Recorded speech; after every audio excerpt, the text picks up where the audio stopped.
Alright, welcome back to North of the Reik, your Warhammer... Warhammer, I was about to say Warhammer Heresy, but that's not true. Warhammer Fantasy podcast. In a way, it is time for Warhammer Heresy, is it not?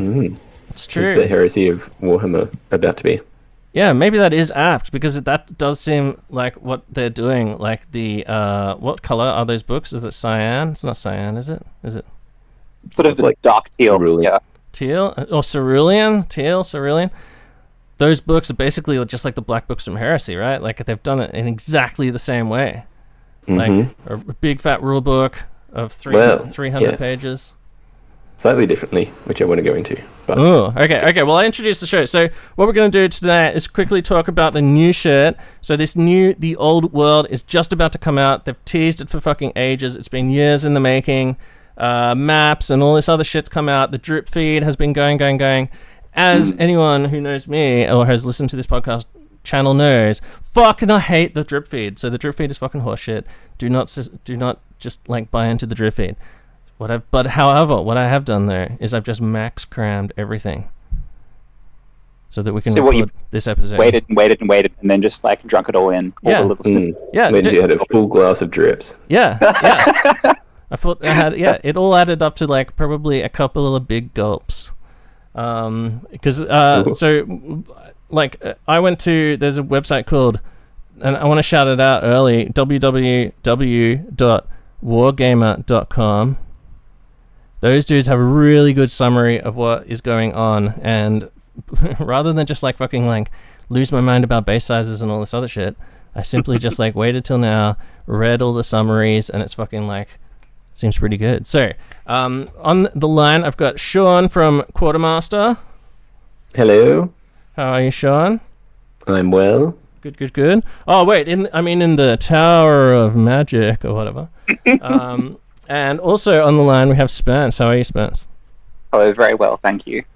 And Spence, aka one of the people from Monster High, and one of those guys, and also one of the most requested people, especially by Ben Martin. Which, like, at EOHCon, do you think Ben Martin's going to try and fuck you? I think he's going to, like, sidle up against me. He's going to be, like, really close, and he's going to be really, like... Yeah. He's going to be a presence, but, he's going to want to hug you, and he's going to underestimate how tall you are. It's true. He may stiffen slightly in his pants as we hug, but that'll be the limit. Yeah, he thinks he's going to... You're just used to that, Spence. Yeah. What he thinks he's going to do, I guarantee you, is that he thinks he's going to, like, just dangle his beard in your face. But the problem... He's going to, like, engulf me in, like, a Santa hug, but, like, oh... Yeah, but but you can't do that to people like us, because we're just too tall, bro. Fucking beard, unless you're fucking, there's, like, 2 people in the world who can, like, beard dangle us. And once you're that tall, you don't even need a beard. That's true. It really is over-egging a pudding. Yeah, so, I don't know. It's going to be interesting. I'm going to see. Either that, or Ben Martin's just going to, like, drug you immediately and drag you out to a car or something. That'll be, like, the end of either of our presences on the scene. So. Just be the start of a Taken-style movie, because you can imagine that, if that happened. Just everybody that Would you come and get me? Would you, like, try to untake me? Just think... Well, Tim has a certain set of skills. Also, just think about all of the people in that room, and what, like, most of their professions are as well. That's true. A terrible idea. Anyway, so on that cheery note, now we've okay. So first of all, I want to start with one piece of data, which was the old world was destroyed in 2015. Right. Our time, our calendar. Yeah. And now, our calendar, not Imperial calendar. Yeah, not IC, AD. 2015 AD, but by 2024 AD, fantasy was restored. So there was a 9-year what's that called? Interregnum, where there was no official fantasy rules from Games Workshop. So it's a dark time. Yeah, a darkened age. Yeah, the one thing that kept the flame alight was the Total War series. That's true. Yeah, the one property that they were still servicing. Or the one sort of thing, whatever the saying is, that definitely like kept people fucking like interested. I think like just a lot of us just who kept playing 8th Ed as well, we never gave up hope. We were just like, oh, there was like, Forge World definitely. Do you not think there was a sense of like inevitability about it? Like even, I don't know, by 2017, 2018, people like had gotten over the despair and were kind of like, one day. I held. So the thing that made me think is, Forge World had dropped those 2 massive tomes, like the fucking the leather bound, what's it called, Tamacon, and then the one that I've got with all the monsters in it for Storm of Magic. Like they went to the effort of making a Storm of Magic, like extra, like that's like fucking 2 levels of extra content. Like that's a fucking module for a module, which is awesome. And that just made me think, like, there's no way the people who made that shit are gonna give up on fantasy, sure, unlike Squarebase. That's what made me think. So I thought they were gonna do is just bring back 8th Ed and just be like, oh yeah, cool, here we go. So we're just gonna keep selling these books. We're just reprinting them, and then we're gonna add more like campaigns and stuff through Forge World to it. Boom, and then you just got like all that shit ready to go. However, they went a different route, which is like tore everything down and started again, essentially. Well, what they went through all the new... What they say they did is went through from... What was it? From 3rd edition through to 8th, and then chose all the best shit from that? Like that. Yeah. Selected the best bits, as it were. Although it seems to be mostly 8th and a little 6th, Yeah, I think it feels a lot like they've tried to straddle... Like, that seems to be the 2 most popular editions on the people that talk on the internet. So, trying to find some sort of happy medium that is going to appeal to at least some of those people. Kind of makes sense. Sure. And I think maybe in some ways, like burning it to the ground with Age of Sigmar, like if they just had done a 9th edition, I don't think it would have been... I don't think you'd have as many people interested in what's happening. Oh, than they are this way. So, who knows? And I think, a lot of water's gone under the bridge since then, and like I think the success of Heresy has made them realize that they can actually do this grognard game in a way that is not going to be for everyone, and that's okay.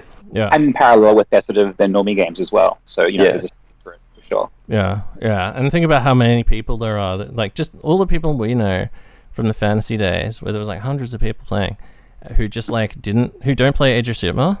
And they don't play anything else? Like, where are those people? And there was so many people in Facebook groups just, like, keeping the Facebook shit going strong with those old editions and stuff. That just, turned into, like, Thanos Ash. Yeah, like, people like, Mordheim style fucking hardcore, like, all, people from Mordheim who just, like, wake up and put on, like, fucking, like, death metal, like Scandinavian doom metal or something. Like, they just play that to, like, wake up and then just, like, walk around their fucking mansion and shit.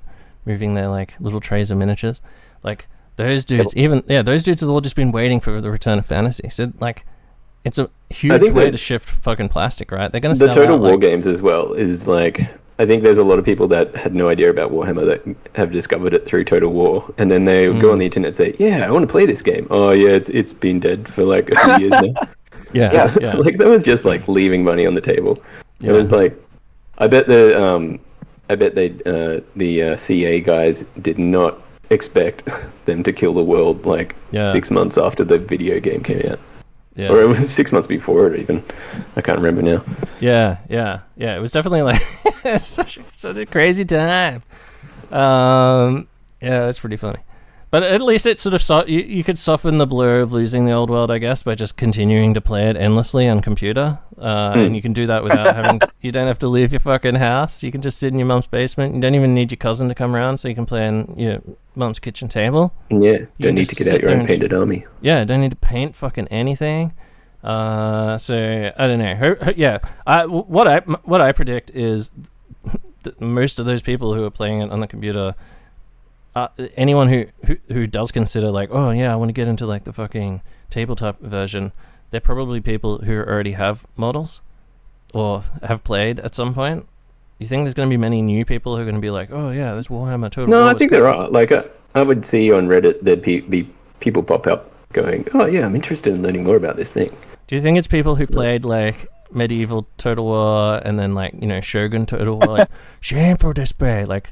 And then, or all those Rome Total I don't know, Wars I think shit. it's like people who are into fantasy games and then they play this and then they go, oh, there's a whole like there's this universe of things, and I can actually buy physical things, and it's not just a computer thing anymore. That sounds interesting. I think there are at least some people that are like that. Yeah. It's crazy that they didn't go with Game of Thrones Total War, right? Like, would have sold even more. Maybe. You know? Yeah, at one point in time, perhaps. Yeah. Yeah, that's probably sailed now. yeah, it's definitely sailed. We'll just get boycotted if they make it now. Oh fuck, you know what? I watched a movie the other night, and I was just like, man, that movie was just like bland and tasteless, and just like, okay, it ended, and I was like, oh well, who gives a shit? And then it came up, and the director was somebody Denovan or whatever the fuck, and I was just like, wait, is that the fucking guy? And I googled it, and it was one of the guys from Game of Thrones, one of those fucking psychos. Fucking fools. Yeah, great movie. I can't even remember the name. It was so fucking like. Great movie, great anecdote. Yeah, there's my review of that movie by the guy from Game of Thrones. Who's a fucking loser. All right, so okay, so let's talk about the new fluff then. Oh no, sorry. What we've been doing? We'll quickly do what we've been doing. Actually, you have been doing something, haven't you? In the realms of fantasy. How many games have you been playing, Spence? Any games? I don't know. In my dreams every night. That doesn't really count though. But the last time you talked online about any of your games would have been before you went and played the Mourneville dudes in Sydney. Is that true? Maybe. Yeah, definitely. I can barely recall those. I took my very oldest army, which was Dark Elves, mainly to like bust out Mangle Manhide again. Yeah. That was great. Like, it's a sort of a narrative type event, and he acquired a Chaos Rune Sword, and that was me. I think I posted that a victory. I won. I'm happy with that. I think I lost all the games, but yeah, that's pretty much it. Well, you did, I do have something cooking for like for the old world, but I guess we'll wait for any kind of like grand reveal. A secret project. Indeed. It's going to emerge at some point. 30 mil bases everywhere. Shut up. Yeah, that implies that he's waiting to base it. You're right. So it's obviously. And then Sean and I played like a 4K game the other day, just casual 4K throwdown. Thrilling. I think I've only done that once against you, Tim, ever. Yeah, well, this like didn't really take that long, really. Do you reckon? Did it take long? Yeah, it doesn't take. It's not like it's exponentially more than it. Yeah. It doesn't take twice as long as a 2K game. Yeah. Yeah, that's true. I think you can go like from 2,500 points up to like 4 or 5K, and you wouldn't even double the length of the game. No, yeah, that's true. No. Because like fucking 4K, like we just came through that. Like my army as well, like I had like 13 drops, and so you know, obviously Sean had like 27 or whatever, being scared. Yeah. Actually, so Sean, you didn't even have that. What happened? What did you play? Like, or was it just like meeting engagement with like mega forces? Did you do like blind deployment? What was the deal? Yeah, we just did. Yeah, just a standard fucking tournament style game. But we were concerned that we wouldn't fit. We arranged to just play like a normal battle line because we were worried that we might not fit in some of the stupid deployments. And some of the fucking missions can just be a total fucking dog's ass. Like, it's not like Heresy where you want to play a different game all the time. No, it's very true. You can get that fucking one where you have to roll a d6 for every unit and then like assign them to a quarter and to a third. Yeah. Remember that? That's fucking shit. Yeah. Or roll a d6. Anything that's a 1 just starts in reserve. Like, So yeah, we just did battle line. But I actually painted some new things for that battle, which I brought out my Skaven, which has been like, that was my original army, and there was some guys that had been half painted or half assembled for like 9 years that I finished off for this. So that was good. It was good to get them on the team. Yeah, what else? Even if Tim shot them off straight away. You had Jazales? I did. Had some Jazales. I had a new unit of Rat Ogres. Yeah, we fleshed out the Rogers. And those Rogers got charged by a 30 block of Warriors. Oh, sorry, no. What did they get charged by? Oh, no. Oh, fuck yeah, okay. So, Spence, Sean was running the classic, like, Warlord on Bonebreaker with Fellblade. Mm-hmm. Yes. With a Roger, like, train. Well, it's not even that many. There's only, 5 Rogers? 5 other Rogers? Yeah, 5 Roger friends. Yeah, and he ran in and fought my Dwarf Lord for like how many rounds? Like 2 or 3 rounds? Yeah, it was like 3 rounds, I think. It's like 3 rounds. With the Fellblade. And my Dwarf King managed to survive and fucking killed him, just like cut his head off. So, How they minions? See you, dude, and then just like broke them. Yeah, and, I think the hammer has just demolished all the Roguers, didn't they? Fucking, yeah, I think they got killed in the end. It's fucking heroic, most heroic shit ever. So yeah, my Dwarf Kings just get fucking unstoppable. Like fucking even like he was taking hits and managing to just like fucking save him because it's like it's D6 wounds, right? But he has I was doing my trademark shit rolling as well. Yeah. Sean was doing shit rolling, obviously. Yeah. All to hit or ones to win. All of his shit rolling compiled into that one, just like fucking that guy just fuckhanding at Skaven style. Because his Gracier didn't do a dimensional cascade at all, which is like no, he did. Wild. He did. Oh, he did. It was he dimensional cascaded, but he but he survived. Well, it gets sucked into the war. Oh yeah, he survived. Right. Yeah, okay. So he survived. He survived the only time that's ever happened. It's going to be one of the few times he survived the game, right? Oh yeah. Yeah, like he was just like, yeah, fuck. But yeah, all of our shit was still. I think my king was still alive, right? Right at the end, like he fought. No, I think I got him. I think. Oh, you got him in the end with the. Yeah, I think I got him in the end. So who won? With an assassin or something. Was it a slaughter? Was it like a mutual slaughter? No, yeah, it was a mutual slaughter. It was a mutual slaughter. It was within 50 points over 4,000. Very good. Yeah. Amazing. Good times. No, he survived to the end, Sean. He was on 2 wounds at the end of the game because I think the game. What? Yeah, remember the game ended and we were still in combat with your massive like. I killed your BSB though. Yeah, you killed it. Yeah, that's right. Yeah, so both our generals survived. Yeah, both our BSBs died. Yeah, he fucking ate the he ate them with the fucking dreaded 13th, just like. Oh wow! Okay, disintegrated them. Just disintegrated all the Ironbreakers and turned them into rats. Nice ancestral banner, fuckhead. That's awful. Yeah. So there's some crazy fucking things that happened. And all my war machines were almost as bad as the Skaven ones as well. Like I had 2 just blow up. Like the flame cannon went to fire first shot, just rolled a misfire, and I'm like, oh, rune of forging, and then just rolled another misfire, and then just like, oh fuck, and rolled a 2 and just dead. And then cool hubris, man. And then I'm pretty sure both my grudge throwers killed themselves as well, didn't they? I think so, yeah. Yeah, you killed the organ gun, and then in the next 2 turns, one grudge thrower died, just broke its own arm, and then the second one, and this is with rune of accuracy and shit, and then the second one just fired and misfired. Yeah, that's right. All of my shit just inexplicably blew up. Must have been secret Skaven fucking sabotage. Luckily, you're a strong believer in combat dwarves and the doctrines thereof. So I took basically I just added to my normal army. I added a huge block of fucking just warriors with great weapons. Yeah, sure. It's great. Oh, yeah, like vanilla rice. I like never have to play it. Yeah. And those dudes are really good, just hacking down. I think like those 30 guys just ran into a unit of plague monks. And we're just like, oh yeah, we brought fucking great weapons and we charged, so we're like strength 6. Oh, and we have fucking hatred Skaven. just demolished just demolished like a clan rat unit. It's like fucking so good. But the fact that it came down to 50 points was crazy. Yeah, that's good. Yeah, there's Jezzails there. Fucking throw them away. Throw them in the bin. Yeah. They famously always they did a terrible choice in basically every single edition of Skaven. They're just cool. Yeah. They're rats. They're just cool. So that's why, How many points are they these days? Like 30 points, 40 points? 20 points, I think. Yeah, that's 20 points bad, each. but still, you'll hit X number of times out of that. Yeah, I only had 3 of them as well, so they're not going to do much. Yeah, but BS3 is just the worst. It's tough. It's a hill to climb. Yeah. All right. Okay. Cool. So let's get on with the new stuff. So, first of all, the new fluff I found out is set 200 years before the end times. The old world was destroyed in 2428 IC, and this is set to so it's set in 2228 IC. So exactly 200 years. That's ominous. Yeah. Well, I believe that's what there was. That's what that's what sort of. That was implied.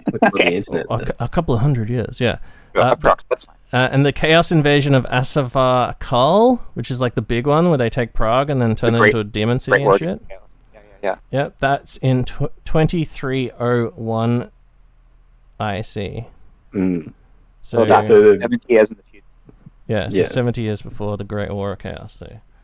So people are saying that they're going to build up to that, which seems likely. Logical. And I mean, that's the way to fold in factions hitherto yet sort of untalked about much, like Kislev and Cathay. Yep. Oh yeah, I guess I want to start building up the Kislev background so they can just fucking destroy it.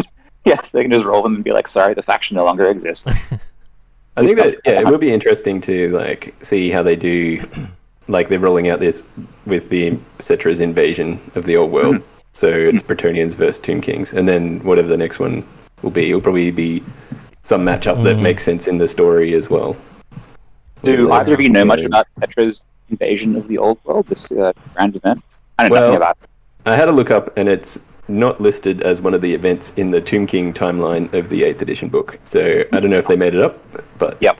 Seems like it then. No, Cetra definitely invades the old world. Like, what? Yeah, not at this time, though. Oh, okay. Well, what year is that? Because somebody was saying there's also a time where he invades Norska in a thing called the War of Ice, Snow, and Bones or some shit. Like, apparently he invaded Norska for some reason. Well, he's probably been doing a bunch of invasions for a long time. It's good, he's powerful. Even if you only do like one invasion every 500 years, that's still like getting you most of the way around the world. He has to fucking regen in his tomb for like hundreds of years, and then just like, oh yeah, finally, okay, now I've got to build up my power, and then he's got to like track down fucking just like, you know, all the acolytes and shit that like ran away and hid in the deserts and stuff. And then like get the band back together, start raising undead, form an army, and then be like, okay, now let's build a bone navy, and then build that somehow, and then take to the seas. We must go to Norska this time for the Vikings. The Norskans have raided our tomb city while I was asleep, regenerating from that time when we invaded Europe to get back the stuff that Bretonnia. Or what? No, he invades like doesn't he invade like the border princes? Or Tillay? Yeah. Right. So I can see that in the Undead book in the 4th edition, he invaded Bretonnia in about 100 IC, so very, very long ago. And I guess, I don't know, what was Bretonnia even doing at that point? That'd be pre any kind of like feudal federation, right? They'd literally just be like human peasant cattle. I don't know. So what you're saying is well, if one of the starter sets is Camry, does that imply that it's set? Like, is that what the fluff's going to be? No, because like, I mean, this is so far long ago in the past, like more than 2,000 years before the setting, that there wouldn't be a Bretonnia at all. Yeah. No. What I'm saying is, in the context of this game, is that what they're going to flesh out? Is it going to be this invasion that like? Oh, like a whole new narrative. No, they're actually it is an invasion that is happening in this whatever year you said, 22. Oh, there is. Okay, right. Yeah, but I don't know if they're just, they're retconning it, which is fine. Nothing wrong with that. Yeah, enjoyable. Tell us more stories, guys. Oh, okay. So what you're saying is there's no prior reference to this invasion that they're talking about right now? Yeah, no proper invasion of Bretonnia, except in the... Right. Not that I'm aware of. Yeah. Oh, yeah, not that I'm briefly aware of. Doesn't look like it. I'm going through a bunch of wikis as we talk. Yeah. Okay. It's new fluff. It's new fluff. That's good.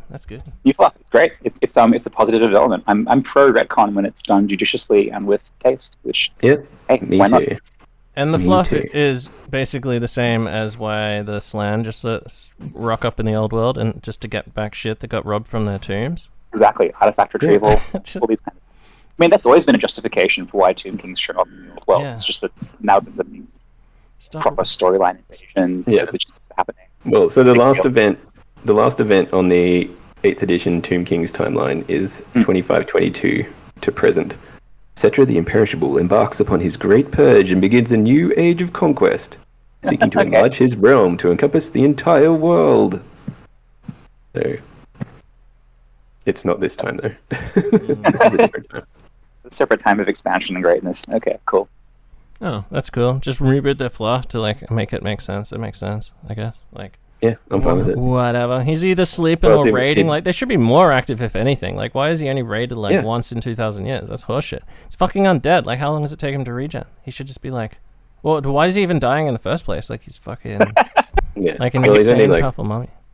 Maybe Mission of Inquiry. Maybe he only gets as far as Bretonnia, so it wasn't worth putting in the annals of Tomb Kings. You think the fucking Chilean navy is just so good that as soon as he makes land, they just crush his fleet like the Battle of the Nile style, and then he's just like, fuck, gotta walk home. I mean, why not just walk home? Like, just, go into the bottom of the fantasy Mediterranean. Walk into the ocean. Yeah. No, imagine that amount of shit you would come out the other side, just covered in like green. Oh yeah, because they're all dusty when they go in. They'd be all sloppy and barnacles and stuff. They have to go into their tomb. No, I want to do that. Be all like half dry, half. Oh, and now I'm going to get that Tomb King box just to make this a reality. Yeah, but they'd be all covered in like what's that green Barnacle shit? Kings. Algae and like because this same thing that happened when the Russians lost that naval battle against the Japanese, and they were like, oh shit, we need to sail our navy from like Europe all the way around Africa. Straits. They were just covered in because it was and they just didn't stop running them, and they were just covered in shit. Like the bottoms of their ships were just covered. Garbage, yeah. And then when they fought the Japanese, then that navy just got crushed as well. But yeah, those skeletons the skeletons would have like barnacles, sea shit. Yeah, I'm sure there's like naval people out there right now just like going, oh, it's obviously called blah blah blah. Blah. Yeah. All right. Quite a try. God. Yeah.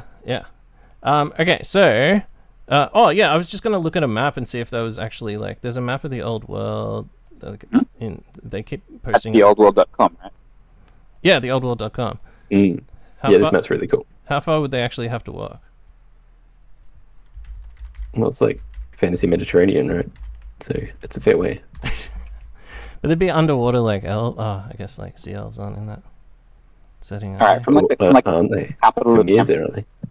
There isn't a scale bar on this map, unfortunately. They don't give you the kilometers or the leagues or whatever. But if you assume it's roughly Europe scale, yeah, God. It's even further than like from Egypt to France. It's like from fucking Sudan to France. I feel like they said somewhere that the old world planet is actually like 4 or 5 times the size of the planet Earth. Kind of makes sense. Like it's a little less globalized than you might expect in like the fantasy Middle Ages with magic and ships everywhere. That could be 4 times as big though. That's insane. Like that's wild. Yeah, that's wild. Like that means like the Empire, which is a pretty small kingdom in fantasy terms, is like the size of Yeah, each of those imperial cities is like 5,000 kilometers away from each other. Like that's insane. That'd be fucking crazy. Perhaps, but I have heard this rumor, Sean, and there's some kind of like geographic sort of scientific evidence to back it up. Someone did some measuring somewhere. Sounds like flat Earth style fucking bullshit. I bet it's like based on measure the angles, man. Oh, it took this army 2 days to march here, so if I do some calculations... Yeah, the average march speed of a dwarf is... Just using a fisheye lens, bro. So, assuming a normal marching rate for unrationed people traveling over uneven terrain at this time of year... Yeah, exactly, yeah. Oh yeah, look how far he has to go. Yeah, that's insane. I'm just looking at the map. Like it's quite a march. That's basically like he'd have to march all the way across Europe. And how would he know where to go as well? Once they're underwater, I guess he's like maybe he's magically linked to his pyramid or something, or his. Just gets like you just need a magic portal. Yeah. Also true. Yeah. Well, the magic portals are not the commonest thing in the old fantasy old world, are they? I don't know. No. It doesn't seem like a portal heavy setting. That was one of the things that upset me the most about Age of Sigmar was the preponderance of portals, actually. Yeah, that's true. There's too many way too much portals, man. Takes you out of it. And they're interdimensional portals as well, which is the fucking dumbest one. Because like, why? Like, if you're just gonna have random portals, at least have them to other places in the same plane. Like, don't have fucking just interdimensional portals everywhere to like hellscapes and shit. That's insanity. Like, anyway, you want to have fucking endless wars? That's how you create endless wars. I guess that's what. We're not here to talk about Age of Sigmar. Oh yeah, sorry. Okay. Pivot. Yeah, lucky okay, anything more about the new fluff you want to chat about? Any sort of new developments? There's not really much to tell, I guess, at this point. There is a map though. Yeah, there is a map though that's worth going and having a sort of play around and looking at all the different factions and stuff. Yeah. I guess a lot of the sites are like clickable and have little storylines and stuff like that, which is quite cool. Yeah, that is cool. Yeah. I guess the other thing in relation to the fluff is the factions that they are not immediately returning. And that true. they're relegated to PDFs. Yeah. Oh, okay. Yeah. I've got. Well, I think the main reason for this is like fluff reasons, probably, and also that a lot of them have good Age of Sigmar ranges that maybe they want to separate them more. That seems like the primary reason. But yes. Oh yeah, well we'll talk about this in a second because that's the next section. So cool. The next section is what's coming, factions and miniatures wise. So 20th of January, the world gets, except for Australia, gets the old world. Mm-hmm. And then Australia, we get it on the 10th of Feb. So we get it, what's that, 20 days later? Yeah, like 3 weeks later. So apparently this is, I don't know, who cares, right? Like, yeah, whatever. There's a reason. They've got to march some skeletons under the water, under the Pacific. The Putin price hike. Putin price hike. So anyway, so what's coming though is so we'll jump down the bottom to the stuff you can buy bit. So there's the old world starter set, and there's two of those, right? So one of them is the Bretonnian one, and one of them is the Tomb Kings one. Tomb Kings. And these are sort of like, you know, they're sort of like the, you know, classic starter box game. About half a big army. Yeah, so you get a rule book. They're probably a bit bigger than those, like those old battalion boxes used to be. They seem bigger. Yeah. They have a big monster in them, which was. Yeah, that's true. They're more on the scale of the old army boxes, or they have a bit less variety than those used to have. But that's they're still pretty large. The Brett one is a tiny bit cheaper. Is this true? Yes. Yeah, that's kind of cool. A little bit. They're meant to be 1,250 points worth of army. Okay. Interesting. And then presumably, you can bulk them out pretty trivially with, elements from what else is being released? The Arcane Journal. So they're coming out at launch. Oh yeah. So at launch is so as well as those two starter sets. There's also the so the Brett or Tomb King edition. There's also the rulebook separately, which is 352 pages, which is pretty on par with like what the Heresy. I'm just trying to look. Do you think there'll be a micro rulebook in the starter sets like there was? No, it's a full book in that. Yeah, the same as the Heresy one. Yeah. So they have the. What they should do is a gamers edition. There, we keep saying that. Do a gamers edition with like a little book. Without all the fucking hundreds of pages of fluff, because no one wants to take those. Well, I feel like that's your digital editions these days. More or less. Yeah. Yes. It's nice to have a little book there. It is. A little book mate is very charming and very useful. So whatever. Yeah. And what else? And then you've got the Force, and then you've got these two sort of books, just like the Heresy ones, where you had the Liber Imperial, whatever the fuck they're called, Liber Astartes and shit. Liber Astartes and Liber Hereticus. These ones are called Forces of Fantasy, which is the good boys, and they're the Empire's Dwarf, Bretonnia. And Welfs. Yeah. Helfs and Welfs. Empire, Dwarf, Bretonnia, Helfs, Welfs. One more. No, that's it. Damn it. Okay, let's go on. Yeah, no Delphs. Sorry. Empire, Dwarfs, Bretonnian, Wood Elves, High Elves. Yeah. Yep. And then the Ravening Hordes, which is the rest, which is, well, not even the rest. It's just Greenskins, Chaos Warriors, Beastmen, and Tomb Kings. Yep. 5 and 4. And a sort of slightly controversial move of Tomb Kings to the bad guys. Thoughts, feelings, opinions? I like it. Yeah, well, I'm of the opinion that there are no good guys in Warhammer. There are plenty of bad guys. Like an arbitrary distinction, really. Yeah. What about the Empire? How are the Empire not the good guys? They were just trying to get along. I mean, they're human supremacists, so they're good from our perspective. But I mean, they're just trying to live that steampunk life, and then these all of these assholes keep breaking their shit. They're imperialists and they're colonists, man. Oh, that's true. They did do a lot of that tomb rubbing. This dichotomy thing. It's all just. I mean, it's not as obvious as in 40k, but it is there in that. The Empire is. I'd rather be in the Empire than in a Beastmen tribe. Yeah. But still, they're all like, they're conniving. They're.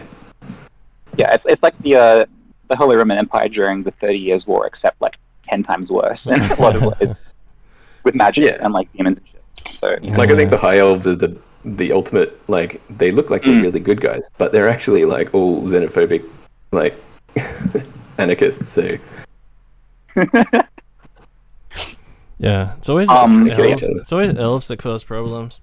It's Ravening Hordes. I guess we're thinking these will be like pretty hefty write-ups of the various factions. So like, some fluff and like big special character descriptions, or no, or yes, or what's going on? So if you look at, I don't think so. I think it's going to be I think it's going to be probably on the level that you're getting in the Liber Astartes, Liber Hereticus style, where you get some fluff, but it doesn't go into it in depth, because they also have these.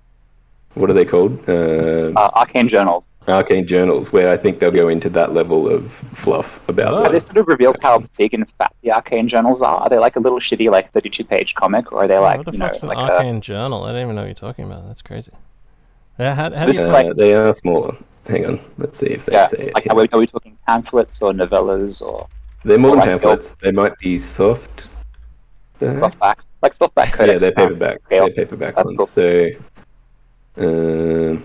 the idea with these is they have details of special characters and alternate army lists, or force orgs, I guess, to use the heresy parallel, and then just fluff and extra items and scenarios and things like that.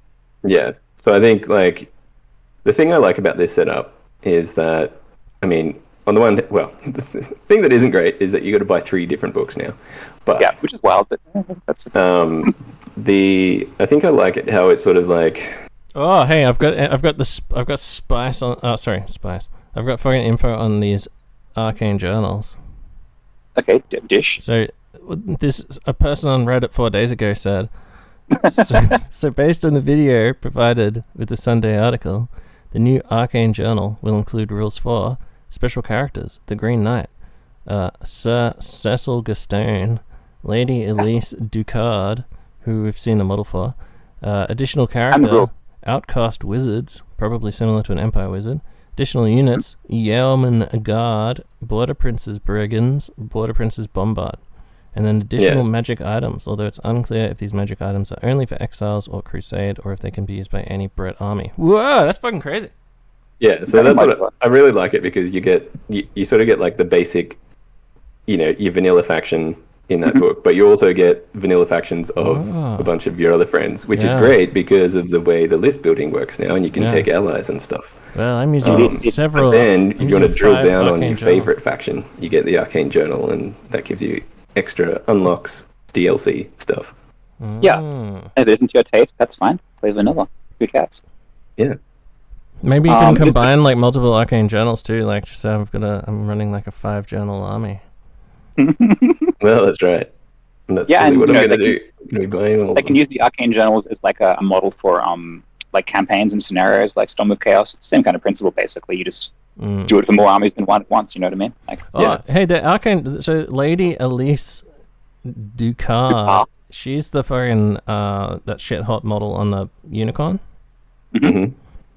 Yeah, so she's in an arcane journal. Okay. Yeah, she's in. She's great. It's a really cool model.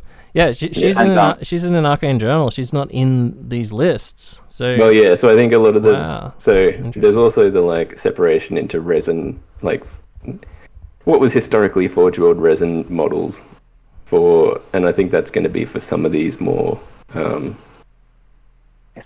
of these characters that you'd get in the arcane journals. Yeah. Whereas I think the basic stuff is going to be a lot of maybe pre-existing stuff. Yeah. So Tim, did I hear you say Green Knight? That's crazy. They're going to recast him. That's dream come true. That's wild. Oh no! I don't think they're recasting him. Oh, sorry. Yeah. Sorry, no, yeah. They'll bring that model back. Yeah, I'm pretty sure. They bring the model back. Yeah. Yeah, because they've shown pictures of it. Metal, right? Yeah, I guess so. That's what people are saying. I was flabbergasted by that when Kat said that they were bringing back metal. I was like, whoa! You mean they're bringing back Finecast? And he's like, no, they're bringing back metal. And I'm like, what? Games Workshop doesn't sell metal, do they? And he's like, yeah, all the Lord of the Rings shit's apparently metal. So they still do make metal stuff. Yeah, so they'll bring it back. Yeah. The Cetra that will be up for pre-order is metal, with plastic horses, but it's the old metal model. What a nightmare of a kid. Yeah, he's bad. Well, yeah, anyway.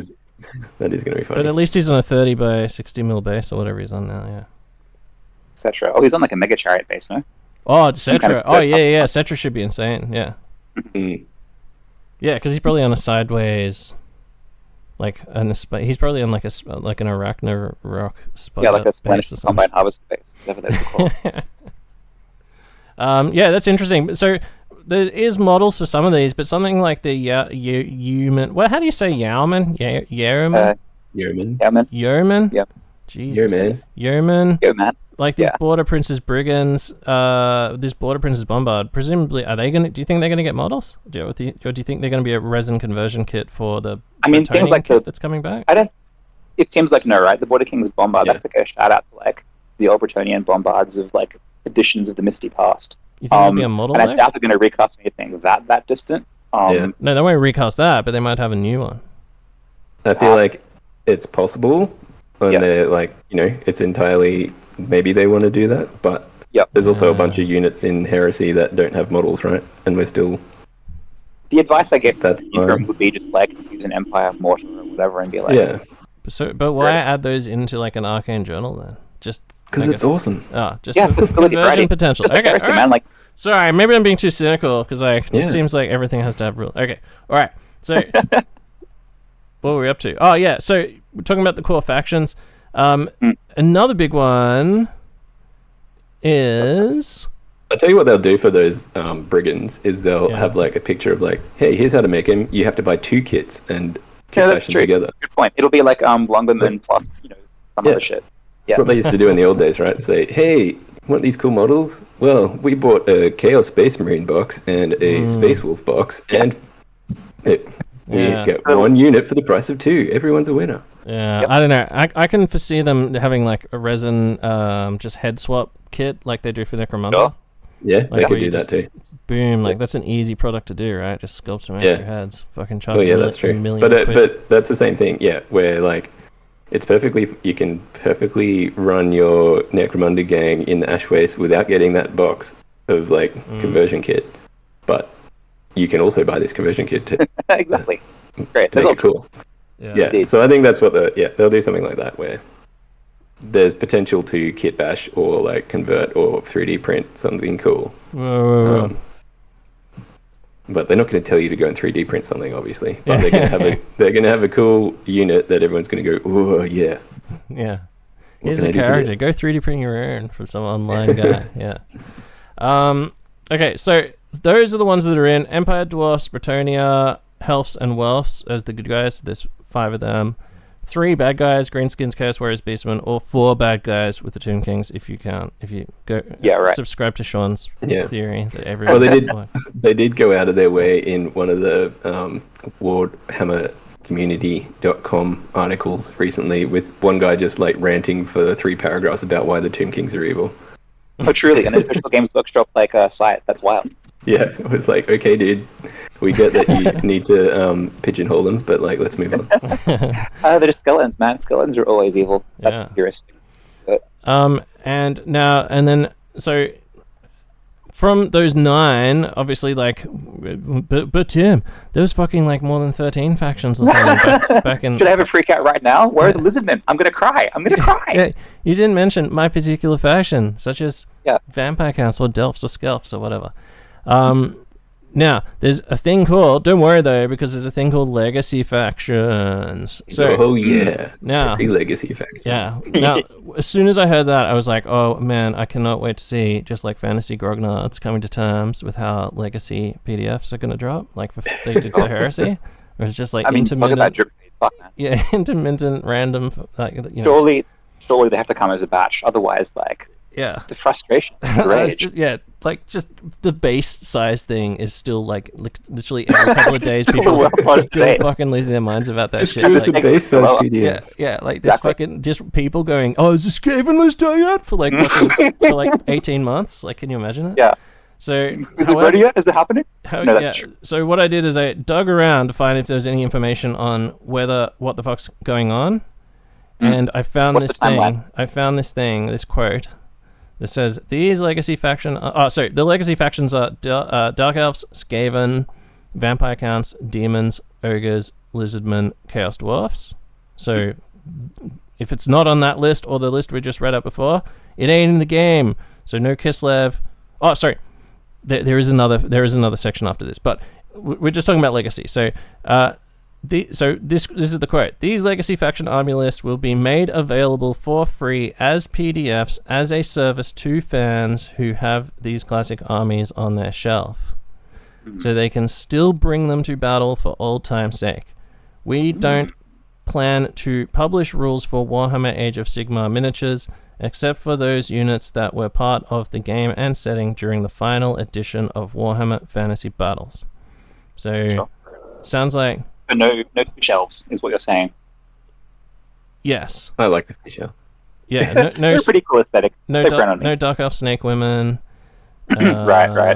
You know, none of that's true. That's the more important distinction. Is there any new Skaven technology? I guess there must be.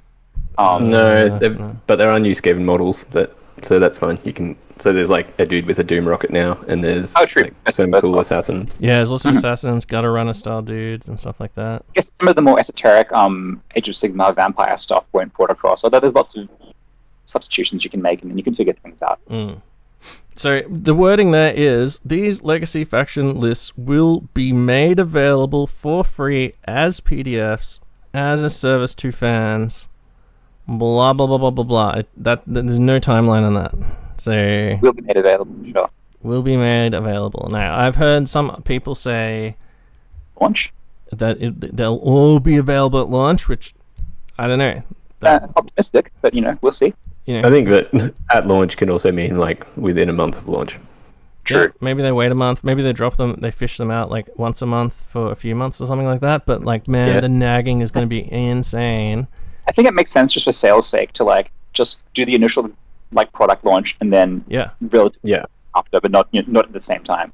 Yeah, definitely. Yeah. But the thing is, like, so they are dropping 9 lists. You have to pay for them, obviously, but they are dropping 9 lists, and then so people want to play those lists, like, because the thing is, like, these aren't like most of the people who are Warhammer players aren't like normal people, where it's just like, like they're people who are like, where's my personal thing? That's why like all these like mini small games that focus on a small thing just like never fucking flourish as much as like their main games, because everyone's just like, oh, you're doing Titanicus? Tell me when Tau's out. I'm not playing until I get Necrons. Oh, if there's no Tyranids, when till I get into Tyranids? Like that's what people like. Whereas there's an archetype for every taste in fantasy and 40k.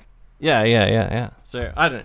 We'll see. Like, but yeah, it's gonna be fun to see. Nice that Chaos Dwarves has been promoted to a real army, even if in death, Yeah. So, same tier as lizards, demons, real guys from the start. So thoughts on legacy factions? I don't know if they ever expand them in the future. Apart from ogres, not really. Apart from ogres and Chaos Dwarves, they kind of have Lustria in common. I don't know. Lizard men, Vampire Coat, Skaven obviously, and Elves. That'd be fun. Yeah, I think that that's definitely a possibility. But yeah, I think I think they sat down and said, well, we can't support 15 factions, so how can we contrive to cut a bunch of them out?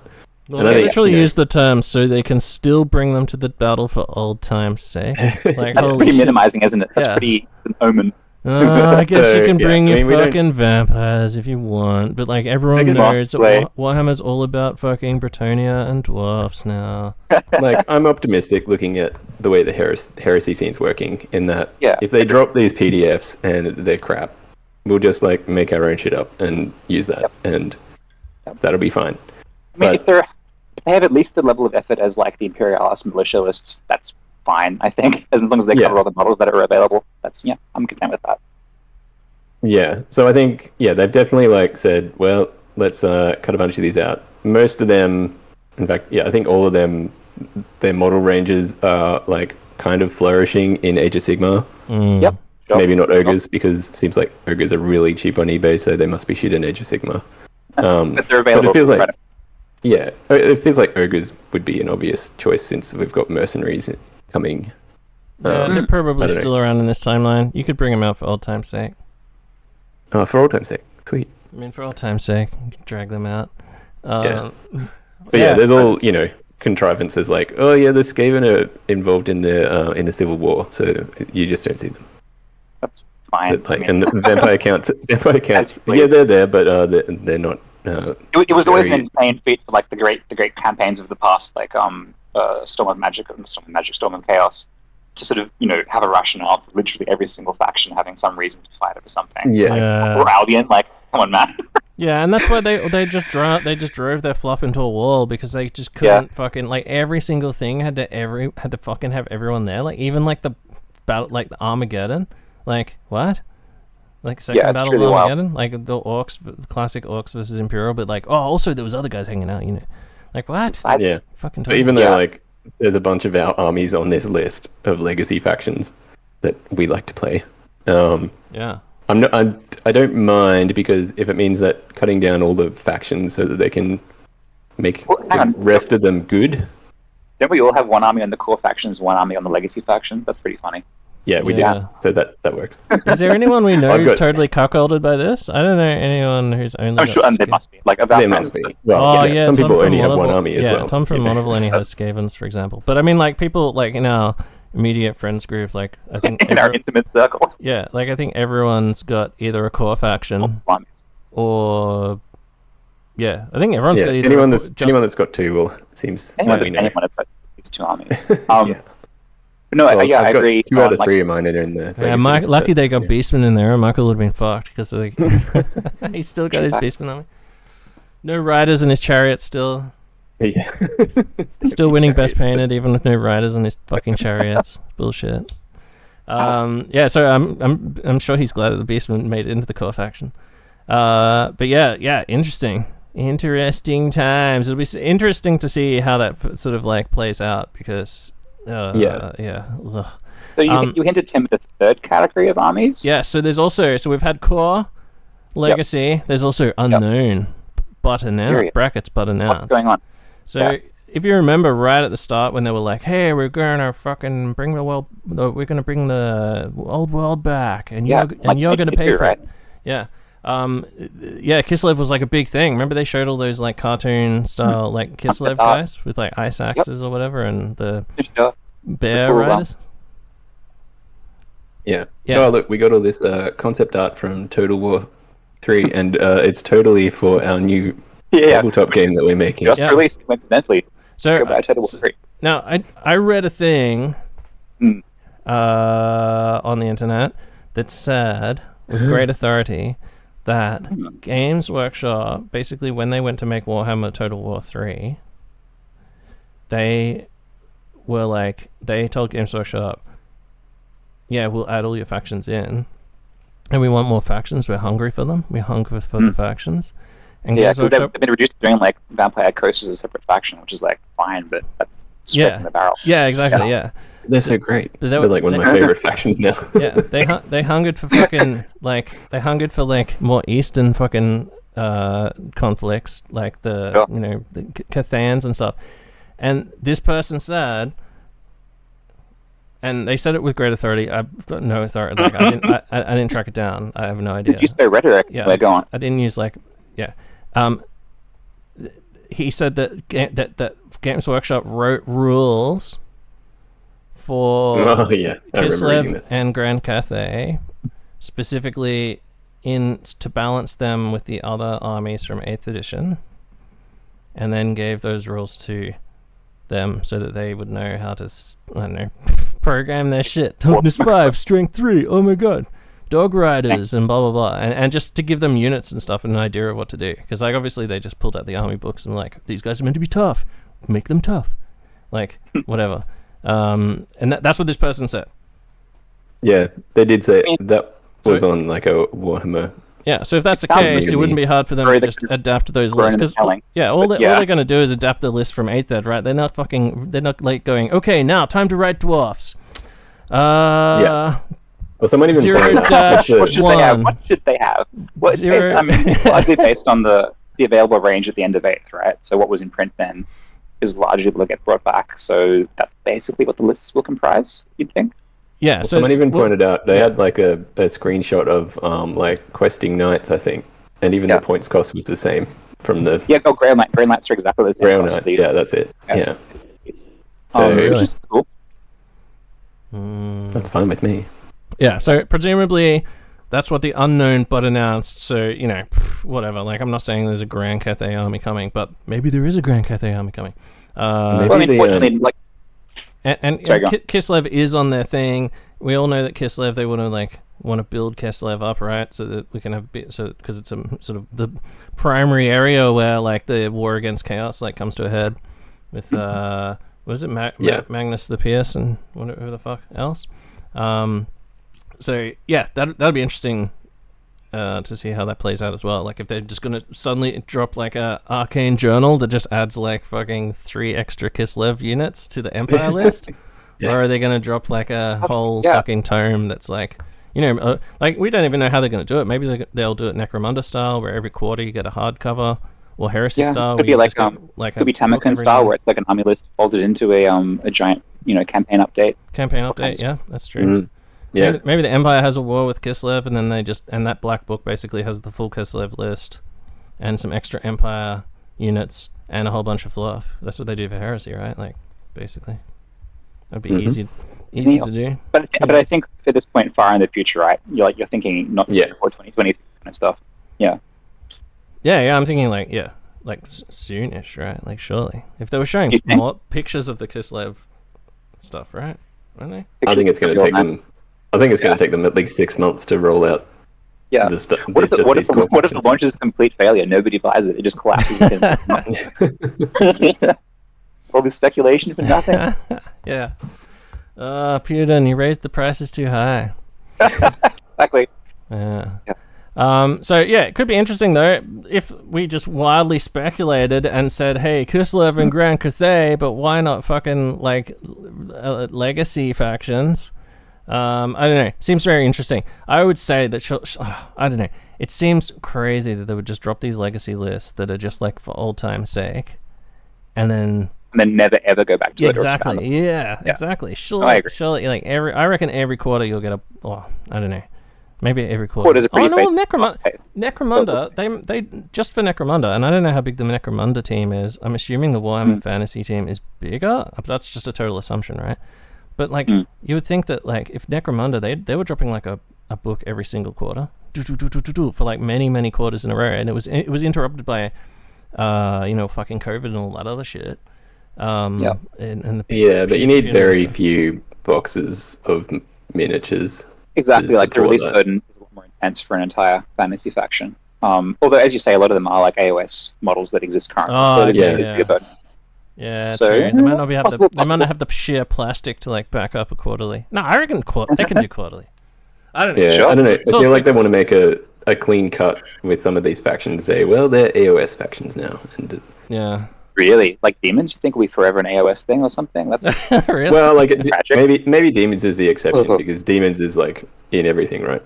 They're in 30k, 40k, everything. So yeah, I can see. Well, Demons is quite the candidate to be in a Grand Cathay campaign as well.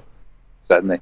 Vampire counts are out there. They're dead, extinct. You have to go to Shipmar to play them now. Yeah, Cathay campaign that incorporates ogres, that incorporates demons, maybe chaos dwarves as well. Have it like a Central Asian campaign. That's awesome. Yeah, that would be cool. Yeah. Yeah, it's the Old World 3. They finally bring out all of that stuff. Yeah, and then what about other other factions? Can you from having a look around the old world on the maps and stuff? Is there anything that gives you like? Well, so Border Princes / Dogs of War, is that going to be will it be a separate mercenary Arcane Journal? So we've seen that part of army composition is mercenaries. You can take something like 20% of your army as mercenaries, which is distinct from allies, so 2 separate categories. Yeah. So obviously ogres make sense as mercenaries, but what about the wider world of the Dogs of War? Pretty beloved.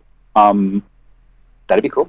Yeah. A little Arcane Journal for those guys. And that would all need to be really as an Arcane Journal, since they have no sort of specific entire faction list of their own. It's just like, here's a unit of pipe guys, here's a unit of, whatever the hell else. I feel like that mercenary category is a really good opportunity for them just like release some cool, handful of dudes, even just like all kinds of wild shit. Just go, halflings do like a little half mercenary squad. Yeah, totally. Don't need a whole army for this. Just like this. Yeah, and in fact, we have a whole army of halflings. We've got fucking but 1 or 2 units of like chicken riders. Yeah, lovely. Yeah. But yeah, I think for me, I would like to see an Araby faction, but I don't think that's going to happen. So, no, it's a bit too fraught, isn't it? In a way that Cathay isn't quite. Yeah. I mean, there's a way you could do it. That's true, but I just feel like it's not going to be a startup. Yeah, there's definitely I feel like there's ways you can do it, but I just think they're cowards. That's true. That's kind of Isn't there some Araby shit in Dreadfleet though? It's like the turban shit. They had an Araby Warmaster army. So oh, true, and okay, but I mean that was in the dark days of the 90s when we knew it that. was, yeah. But like that was fine. But jeans were okay. Yeah, they'd have to like totally rewrite a whole heap of the fluff because it's all pretty racist. But So no yeah, and they're flying pretty like black villains, aren't they? Like most. yeah, like there's so much opportunity to redo that in a good way, like a Aladdin style. Yeah, like classic fantasy, like Arabic tropes, but like make jinns cool again. Is it flying carpet? Is flying carpet genies and flying carpets and elephants? And stuff. Flying carpet is not racist, right? That's just like someone riding on a broom. Just cultural. It's fine. Yeah. As long as they're not caricatures. Yeah.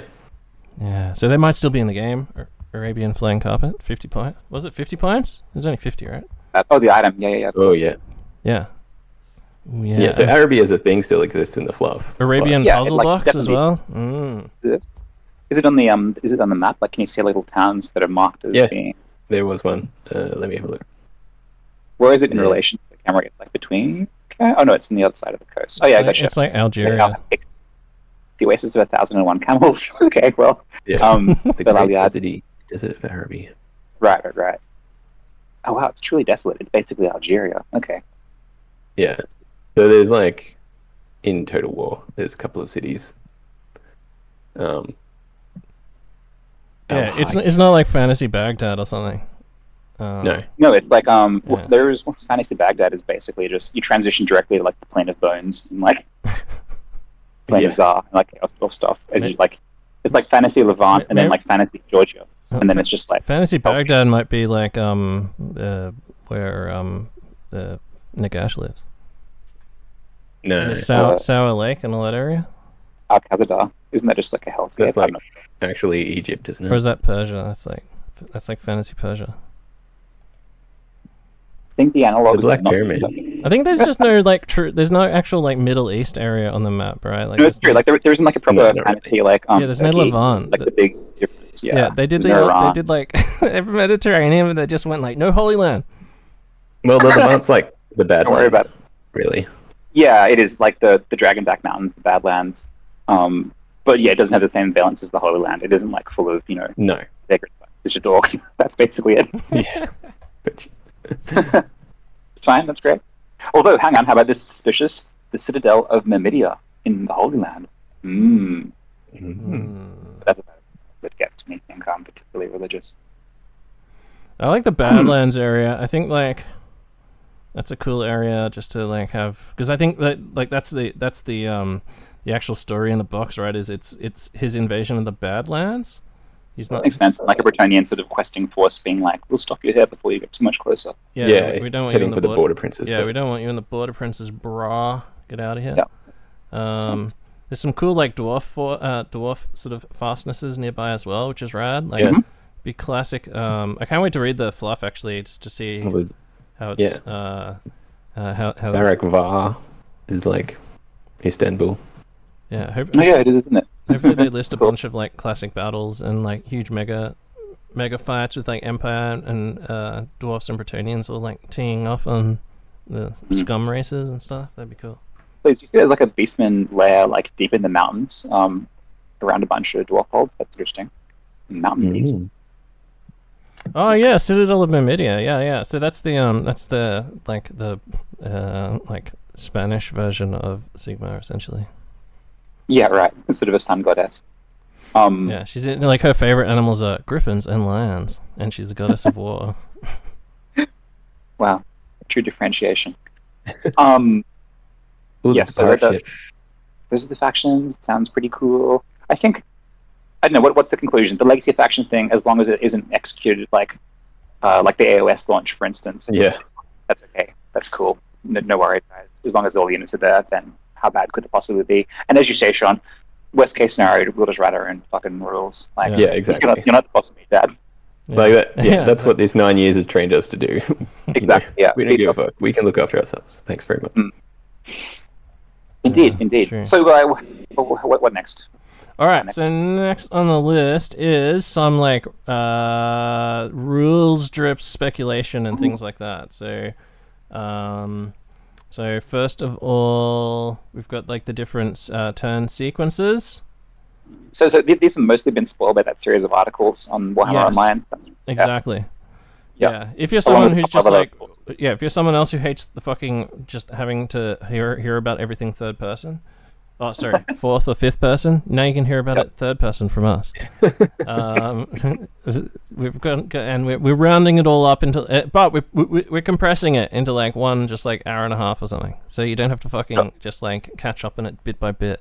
You can just tune it all out like I have until now. Right, a big glass of drips, as we said. Exactly. Yeah, like the way a real like the way it's always worked in every other fucking thing. Can you imagine if like Dungeons and Dragons for like the last fucking 40 years would just like rules drip like all of their shit every single... No, they didn't. They just brought out a new fucking book and just went, here's a book, buy it or don't. Don't give a fuck. Yeah, everything's changed. Yeah. Yeah, and you didn't even you would hardly even know what they were working on as well, unless you like... I mean, it was probably like a lot of what I'm talking about is sort of like very early internet, but like, just fucking tell me when I can buy it, or don't fucking tell me about it. Just like work on it in secret. Like, don't start drips. Like, anyway, so, turn sequence, strategy phase, movement phase, shooting phase, combat phase. That's right. I did not say magic phase. But they did add the strategy phase. So, so strategy phase is the phase where you work out, you know, all some spells and things like that. It's basically the phase where previously they just said, before the start of the first turn. Before the start of turn, resolve all this stuff. So now it's got a phase for that. Sorry, I'm just looking for my summary. Oh yeah, here we go. Okay, so strategy phase is units use special abilities and make special tests. Wizards attempt to conjure enchantments and hexes. Attempt to rally fleeing units. So that's kind of cool that you can use enchantments and hexes, which I'm assuming conjure enchantment means buff.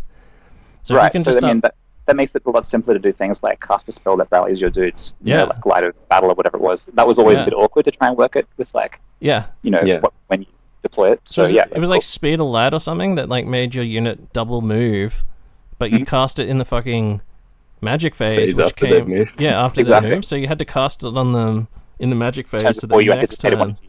Yeah, and then you'd be like, aha, 20-inch fucking plus swift stride. Which is alright, but like it's much more logical this way. So that's cool. Yeah. So that sounds pretty fucking cool. Hexes as well, same thing. You can hex a unit before you charge it. I mean, that's slightly more risky, obviously, but like hexing a unit before you charge it. I mean, in the previously you would do that. You would charge it and then you would hex. So I guess it makes hexes more risky.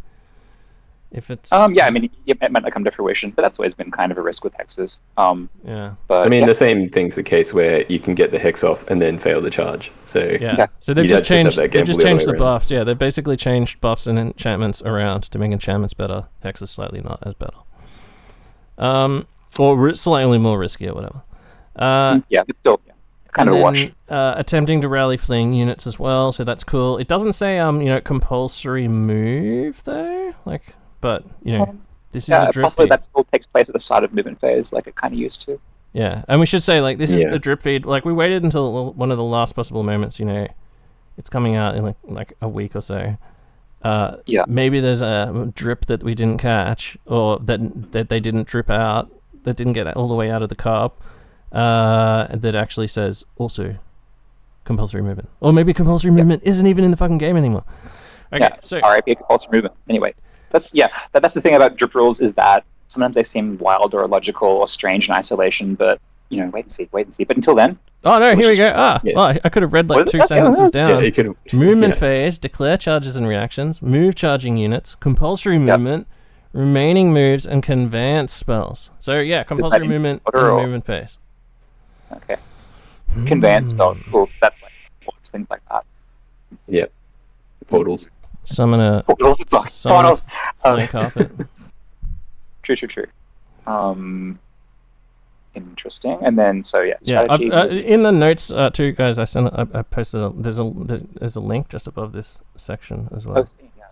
Oh, okay. I'll follow the link. Yeah, you don't have to. I just realized you guys might not be reading what I'm reading, and I'm having. No, fine. Yeah, okay. I'm just wow. Okay. Conveyance spells, remaining moves, compulsory movement, moving, charging units, and reactions. So it sounds interesting. And so essentially, yeah, that is pretty nice. Like, to having that strategy phase where you can use special abilities, make special tests. Yeah, interesting. All the stuff that usually used to say at the start of the turn, now they can say in the strategy phase, right? Yeah. Okay, and then there's sub phases for these too. So the strategy sub phase is a new addition to Warhammer: The Old World. And this includes start of turn. What happens? Unit-specific special actions and tasks. Check victory conditions of the scenario. Whoa. So they're like, okay. So like you win the game at the very start of the turn. Yeah, Makes sense. Go and check this. Yeah, go and check the so you can win on the first turn before you've done anything. I mean, if you fulfill the conditions of the scenario, Wait, wow, that's the let's ultimate just check game victory conditions. No. Oh, wow. Okay. Yeah. I suppose that makes sense for like the scenario in Heresy where like you auto lose if you don't show up at all on the first turn. Same kind of thing. Yeah. Interesting. So it's saying strategy sub phases. Does this mean they happen in order? I guess it does, right? Because start of turn would imply first. Yeah. And then so I guess so you can't just say in the strategy phase. You've got to say when in the strategy phase it happens, I guess, because there are spells and other shit going off and special abilities and stuff. So yeah. Okay. So there's 4 phases. Each phase has sub phases. So check. The next phase is the command phase, where heroes use special abilities. So that sounds interesting. Maybe they have like auras or something like that. Maybe they can shout. There's a few spoilers like that. Like the Tomb Kings can do like my will be done type abilities. Yeah. So that sounds pretty cool. So it sounds like you're doing a lot of stuff in like each phase. Like you do have like, because once you've got spells as well. Yeah. So the next thing is conjuration. So wizards who aren't fleeing can attempt to cast enhancements (brackets buff spells) or hexes (brackets debuff spells). And then the 4th part of the strategy subphase is the rally fleeing troops, which is make rally tests for your fleeing units. So that's kind of interesting. Yeah. Okay. Cool. So each of these phases, I guess there's a magic component of each of these subphases too. So if we go. So the next one we talked about was the movement phase. Let's go down to the movement subphase. Okay, here we go. So this is going to expand fractally, I think. Yeah, declare charges. Let's just rush through this part. Yeah. Holy shit! Charges. Yeah, there's like 5 different. Yeah, there's 5. Oh, yeah, and there's 4 more subphases. Do they each have 4 subphases? I think they've each got 4 subphases. So 16 phases in all. Wow. Well, that kind of makes sense, right? There's like a do the actions subphase. There's like a magic subphase, and then there's like a sort of fuck around miscellaneous subphase. And there's there's just one along for the ride. One for the ride. Yeah. But that's interesting. So it's like 4 phases, each of which has a pretty strict hierarchy of actions, which is good, more structured than 8th was or 6th, anything like that. Yeah. I guess that's cool. So what's your feelings about the loss of the magic phase, Tim? Yeah, so it says so to do with the magic so the magic phase, it says it isn't resolved in its own phase like it was in early editions of Warhammer. Instead, wizards are able to use their magical abilities at different points throughout the turn sequence, depending on what kind of magic they're using. So that's interesting as well. I wonder how spell choosing is going to work. That's the question, isn't it? If it's like I don't hate if it's a fairly simple sort of psychic powers type system, like a leadership check. Okay, I guess. But the sub game was glorious, and I feel like that's pretty high odds on having gone away. Yeah, I agree. I think that's the biggest. Like, I'm interested in a lot of the changes they've done, but I think the magic phase is what is going to keep us every now and then. Even if we get right into this game, we'll go, hey, we should play a game of 8th just to have that magic phase. Yeah. Yeah. Or just homebrew like a bolted-on magic phase system that we can like incorporate into the old world. Just make it more complicated. It isn't complicated enough. Add rules. Yeah, well, that's true, and it feels like you could fit a lot of the spells into this rule set because it isn't massively different. You just need to assign all of them like an AP. Sure, but I mean that's arbitrary. Okay. That's fine. Yeah. Oh, yeah. That's easy to do, just like based on the previous edition. But a lot of stuff doesn't just work off like AP doesn't just work off raw strength anymore, like it used to. Of course, there'd be adaptations. So, but you could just make it work that way with magic if we wanted to do that. Yeah. sting. I don't know. Yeah. I think like the way that it says that it works here is like I don't know. I really think to get this to actually work properly in your favor, just thinking about like how people play and how like people are going to need a totally different mindset, because like everyone's so used to just like, this is my wizard and this is his bunker that he sits in and I just cast spells out of it. But if you get like a fucking shooting phase spell instead of a movement phase spell, then what the like you don't want that movement. You want that movement phase spell. Like, well, certainly positioning a wizard is going to be more important. Like from what we've seen, our ranges are shorter for spells. Yeah. So you know, and I can see them trying to encourage that with rules writing and so on as well. I mean, to avoid the very phenomena of like the level 4 in a bunker of like 20 spearmen just blasting, you know, gigablasts. I guess we'll see. Yeah. So okay, let's talk about formations. So there's a couple of different formations that you can apply your troops in now, like more than just skirmo and normal. There's close order and open order, and they have different, like slightly different sort of rule. They've got their own rules and extra rules that they give to the unit. But there's also skirmish, just as before. And skirmish is just like whatever. Place your dudes however you want now, as well. Yeah, so it's rather than 8th edition, like quite strict skirmish, it's back to like the 6th, 7th edition, higgledy-piggledy, like anything goes, as long as they're within coherency. Like 40k basically. Which is totally fucking nuts. It's wild, but we'll see. I mean, it worked in the past. Yeah. Yeah, imagine like if that was a rule in 8th ed, like how would you even play that? Like I charge just I don't know. What's the point? What's going on? I don't understand. Model and then stop and then you close the door and then you, I don't know, it'd be fucking nuts. Because imagine the crazy, like, just the amount of horseshit you could do. Especially like, remember railroading, where you could like where you place a unit so that like a cloud roading with like skirmish blobs of just being like, there's no angle you can make that works. Sorry. Well, no. You could move just like a dog dart right up against a what do they call it, a douche wheel, and because it couldn't pivot to face, it couldn't charge them, so it just had to go straight ahead because it couldn't come within an inch if it pivoted. So imagine like just I can put my models wherever the fuck I want after my move. Like you just totally railroad the fuck out of everything. Well, what the skirmish could do is like it could kind of like they can lap around to like a corner of a unit and sort of prevent it from pivoting in any sort of regard. Yeah. Only walk straight ahead. Yeah. But I mean, we'll see if that. You're assuming that that you can block, you can railroad things. Exactly. And like the 1 inch rule might not even exist anymore. Who knows? Yeah, true, everyone will be a thing. Yeah. And there's also Lance, which I'm assuming is maybe just for Bretonians again, but hopefully it's not. Yeah. It says Lance is only available to Bretonian cavalry. Oh, does it? It's written right there, Tim. Man, I want my fucking Blood Knights in like Lance formation. Yeah. Although, I mean, it opens up the door to being more formations than just these like couple, custom formations, elite formations.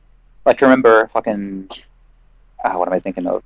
Dark Elf City Guard, mixed units. Anyway, many possibilities. But close and open order haven't really been described in much detail. That's just the two ways of describing basic ranked units. Except the fact that open order, what means they're more maneuverable or something. There's not much description, is there, of this yet? No. Yeah, I couldn't find much about it. But yeah, I don't know. It's just we'll see. Somewhere between close order and skirmish, perhaps. Who knows? Maybe it's a way of just sort of having them, like, if there's weird terrain, you can just sort of, like, not be all fucking autistic about it. Yeah, I'm not sure. We'll see. Maybe open order equates to, like, the old skirmish from 8th edition, where it's, like, expanded, but still, like, ranked up, and, with files and all that kind of stuff. I'm not sure. I think it is... Yeah, okay. So I'm having a look at where they did the Grail Knights rule league, and one of their special rules is close order. So I think it's just going to be like a special rule for each. Like you can't switch between the two orders. Right. Like it's inherent to the unit that it's a close order. It's the type of unit you are. So like a ranked unit that's more agile, like Wildwood Rangers, might be open order as opposed to like Iron Breakers or something. Oh, it's not. It's not in the list of like universal special rules that have dripped yet either. Yeah, right. It's interesting. So anyway, that's a big question mark, but who knows? The more granularity in this kind of thing, the better, in my humble opinion. So. Yeah. And then there's another order called Marching Order, and Marching Order... And Combat Order. Oh, is it combat? Well, there's another one? Yeah. Oh, shit. Where are you reading that from? In that same bit. Oh, and the thing that I sent to you? Oh, yeah. Okay. Yeah, Combat Order is like it's under Close Order. Under Close Order, yeah. Looks like Combat Order is the inverse of Marching Order, basically. Yeah. Oh, okay, right, okay. Yeah. So Marching Order is when a unit is deeper than it's wide, and Combat Order is a unit that's wider than it's deep. And not fully clear, but one presumably has a bonus to maneuverability, and one has a bonus to fighting. Well, yeah. So Marching Order allows you to move at triple speed. Mm-hmm. And having a narrower frontage has big consequences for wheeling in this new day of measuring wheels too. So. Oh, true. Yeah, that is true. Yeah, but yeah, if you're only a certain number wide, though, right, you won't get rank bonus. So yeah, sure. You definitely don't want to fight. Is it 4 or 5? Do we know? I think I saw somewhere it's 5, but I don't know. Yeah, it'll be 5 for sure. Either way, 5 is much more symmetrical than 4. I've always kind of hated 4 wide. Yeah, if Marching Order brings you under 5, though, to move triple speed, that'll be interesting. I also wonder if reforming is like just like an easy to do thing, or if they've changed reforming at all, because to make models sort of units slightly more maneuverable. Because remember, you could do a reform and then that was it, unless you passed a whatever muso test or whatever. Or was it Swift reform? And then and even that only allowed you to move your movement. If they've changed, I mean, I can see a thing where the musician is still critical, but it's more like the musician allows just to make reforms as you please, like Marching Order to Close Order, that kind of thing. I guess if you had like some crazy denied flank and then you put cavalry into Marching Order and then did a couple of turns of just like 3 times movement and just went do right around a flank for late in the game and then charged them in, that'd be cool. It's cool to have it. I just can't imagine like why, because think about this, right? Like, are you going to deploy in Marching Order and then do a triple move? But what if they catch you? Then you don't have ranks and you're fucked. You have to spend a whole turn like do you have to like, but the thing is like, strategy. But if you've marched at triple speed, then you have to do a reform. Are you going to be able to do a reform before you charge? Because otherwise you've just wasted a turn just reforming, standing there, and they're like, oh, now I've turned to face you. And then you're like, okay, now I charge. And you're like, cool, now I can do reactions and shit. Like, what's the... It's okay, Tim. There's a whole phase for strategy now. Oh, okay. True. Maybe reforms happen in the strategy phase rather than movement phase. That'd be cool. Maybe like commander abilities can force reform. Or whatever. Okay, so that's formations. Next one is ranks and flanks are in, and this is a quote. This is a quote. The rules encourage units with wide frontages, even those models that are within the fighting rank, but not in base contact with the enemy, can bring their weapons to bear. However, the ideal number of models per rank is decided by the player, not enforced by the rules. I mean, that kind of doesn't mean anything. So it means I can get that last part. So I can go 20. I can go 21. So I think it sounds like it's going to really depend on like the quality of your dudes. I think for how you're going to want to do it, because it sounds like all the dudes in the front rank get to fight, but guys that aren't in base contact only get 1 attack. Okay. But then, from what I've read, there's no limit on rank bonus. Like it used to be limited to 3. Yeah. But it seems like it just goes up now. So if you've got really deep, then that's just static combat res, and so you can still like have your like Skaven slave bus maybe. That's going to be a better use of those bodies than getting them to attack. Yeah. I mean, this is just the age-old like tension between width and depth that's always been in fantasy. Just new wrinkles on the old formula, I guess. Yeah, I think it sounds interesting. Yeah, I mean, people were freaking out saying like, but that means the optimal unit is 20 wide white lions, and it's like, no, you fucking can't use that even slightly, and stop being stupid. Like there is an optimal point for most units, that's true, and it probably is like down to taste as well as maths, which makes sense. Like whether you prefer a more offensive or defensive playstyle, what kind of like battles you engage in. But it sounds like they've at least thought about that tension in a lot of detail, which is good. Yeah, it does allow you to do more attacks the wider you are, but also you don't gain attacks from being like it's not like Horde where it's like the wider you are, you get more attacks. Like it's just like which is good. Like the Horde thing sort of means there's like a pivot point from 9 to 10 wide, which is like a huge difference. Whereas now it's more dynamic, more granular. If the points are the same, I'll probably still just run my 10 wide ghoul unit and because they're still like 5 deep. I mean, okay, on to the next point, wheeling. How do you figure that's going to play with wide ghoul unit? I just fucking sit there and wait for people to fall into my trap. So just march directly forward. Don't worry about flanks. I mean, the ghouls fucking who cares? Hopefully, there's some sort of fucking answer to this. But from what we've read and from what has been dripped, wheeling is going to freak people the fuck out because, according to what we've read, explain the problem and how it's different from the past. Okay, so at the moment, when you do a wheel, so if you're doing a wheel when you move, what you do is you sort of like pivot one corner like stays like stationary, and then you sort of swing the entire unit around. And so the furthest model on the other end of your pivot point, you have to measure how far they've moved in an arch, essentially. So you've got to measure, like, you know. Wait, so that's what people do now. I'm wheeling 4 inches around. This is just for movement, right? So to do a turn, if you're just a cavalry unit, for example, if you want to do a right-hand turn, you've got to measure out, and it's probably like something like 10 inches to wheel and do a 90-degree turn. So imagine that, 10 inches, right? But I mean, so like in the past, if there's a unit to measure that because you could measure the corner of the unit and how far it's traveled, and that was the wheel. You took that as read.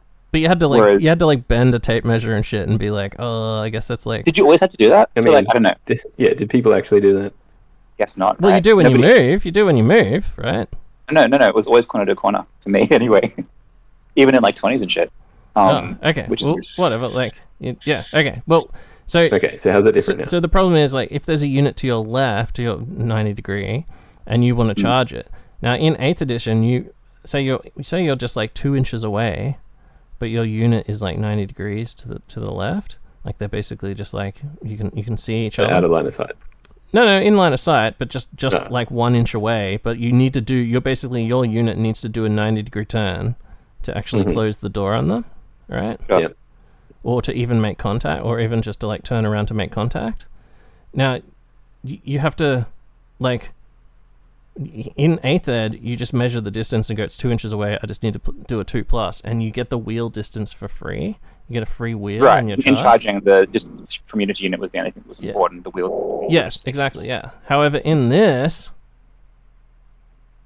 it doesn't say that you get any free wheels, like when you charge. Like, it's just like you have to measure the charge in wheel, like you have to measure the wheel.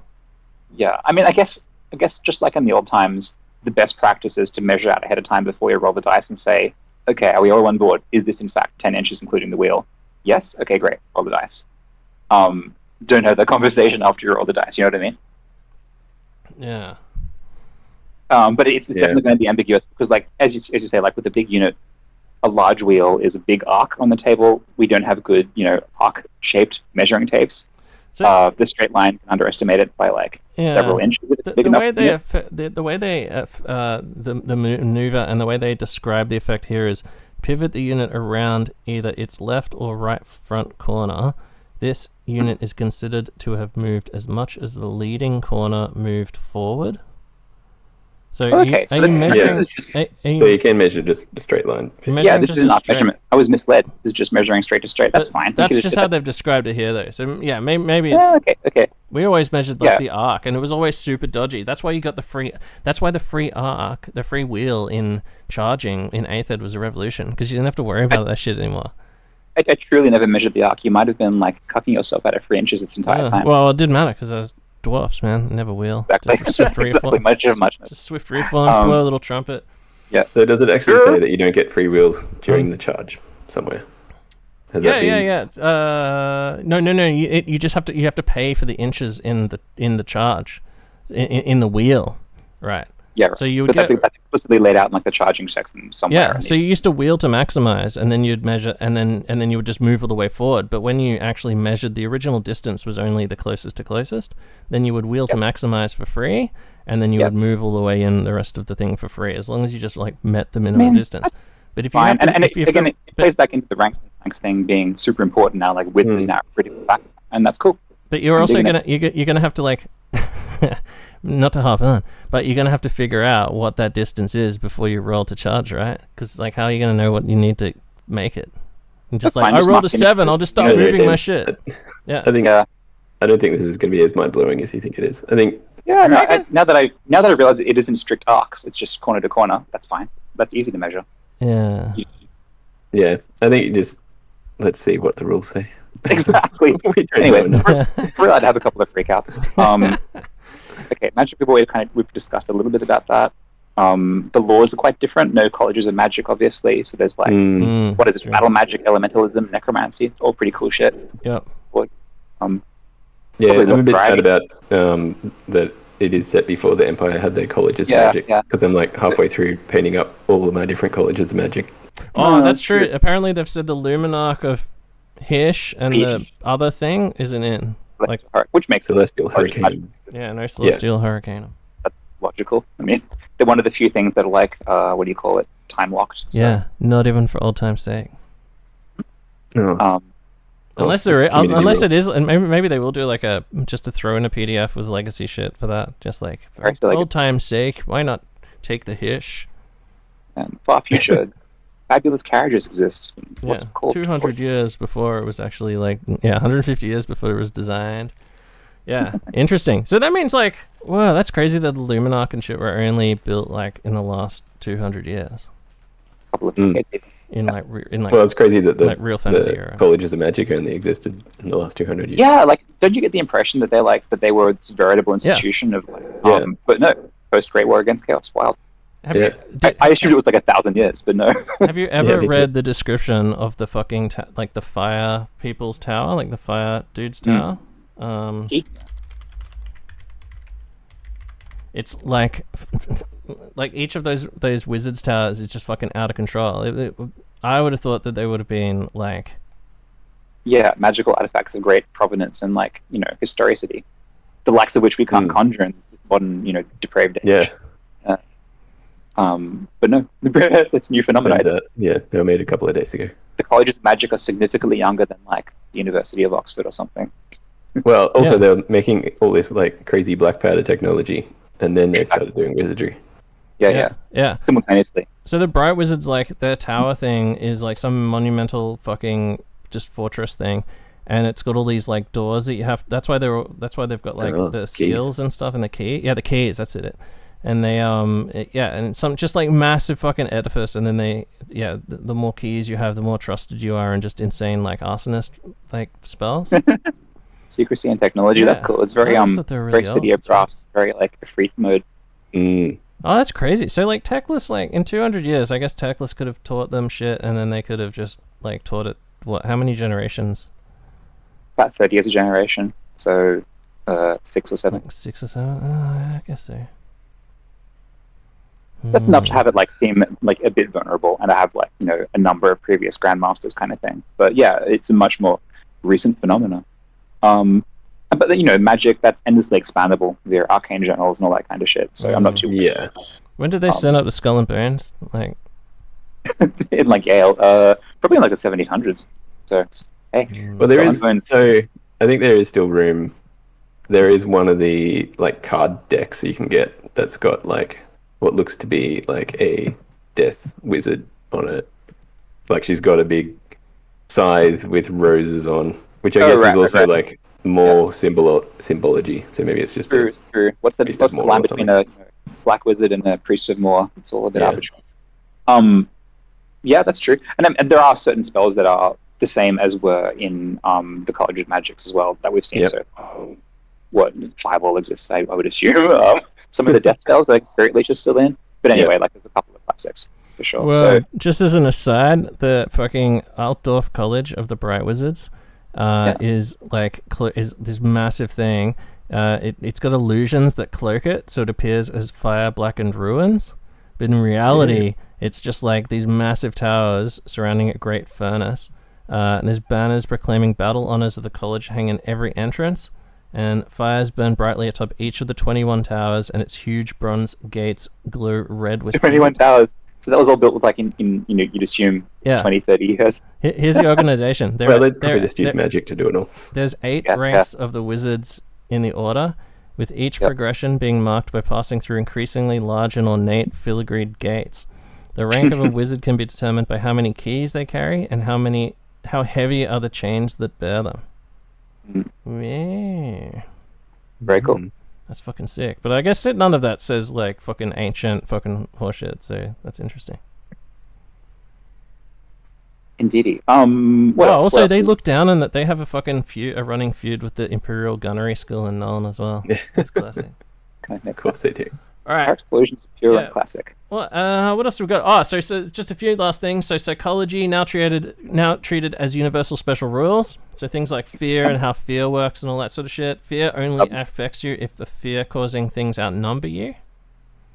That's very interesting. I'm assuming terror is kind of like fear, but it can be on just a single model, I'm guessing. I'm probably the same, right? As this is a vague recollection, but terror retains the ability to bring on the charge as distinct from fear, which is cool. Oh, no, fear can... no, if you want to charge a fear-causing unit that outnumbers you, you have to pass the leadership test, otherwise you just fail your charge. Yeah, that's a bonus. But I'm just saying that terror works like it used to, where you declare a charge, they take an immediate check, and then...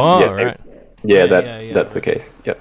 Oh, that's crazy. Which is cool. But no, like, terror aura, like in, previous editions, which was kind of cool, but was super OP and great. Fucking true Hero Hammer days, just launch a mana within... I do really like the way fear works in Heresy, though, so I'm a little bit sad that they didn't use it. Yeah, I agree. It's a nice balance in Heresy. It's always a weird rule because it's omnipresent in some armies, so you've got to kind of make it good but not OP, basically. Hey, but those armies aren't in their leg, they're just for old time's sake. Oh, no, Tomb Kings, yeah. Unless skeletons don't cause fear anymore.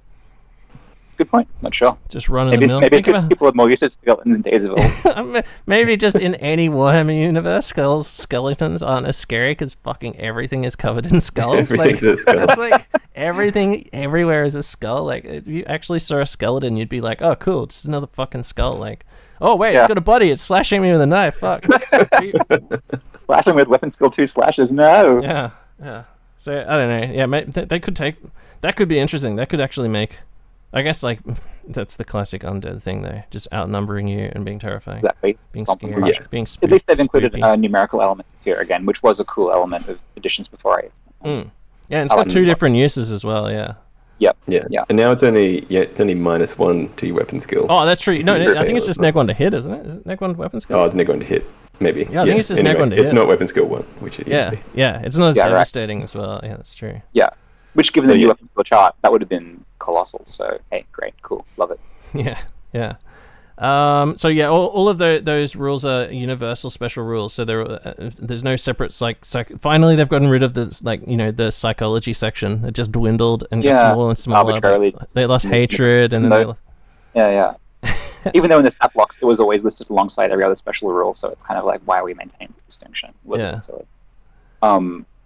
And are there any of those listed? There's a list of... I wonder if they bring back Sea Creature, the one they had never actually used in 8th edition at all. Just chucked it in the books. Sea Creature? Yeah. Oh, it's not in the leaked list yet, unfortunately. Reik, Universal Special. No Sea Creature yet.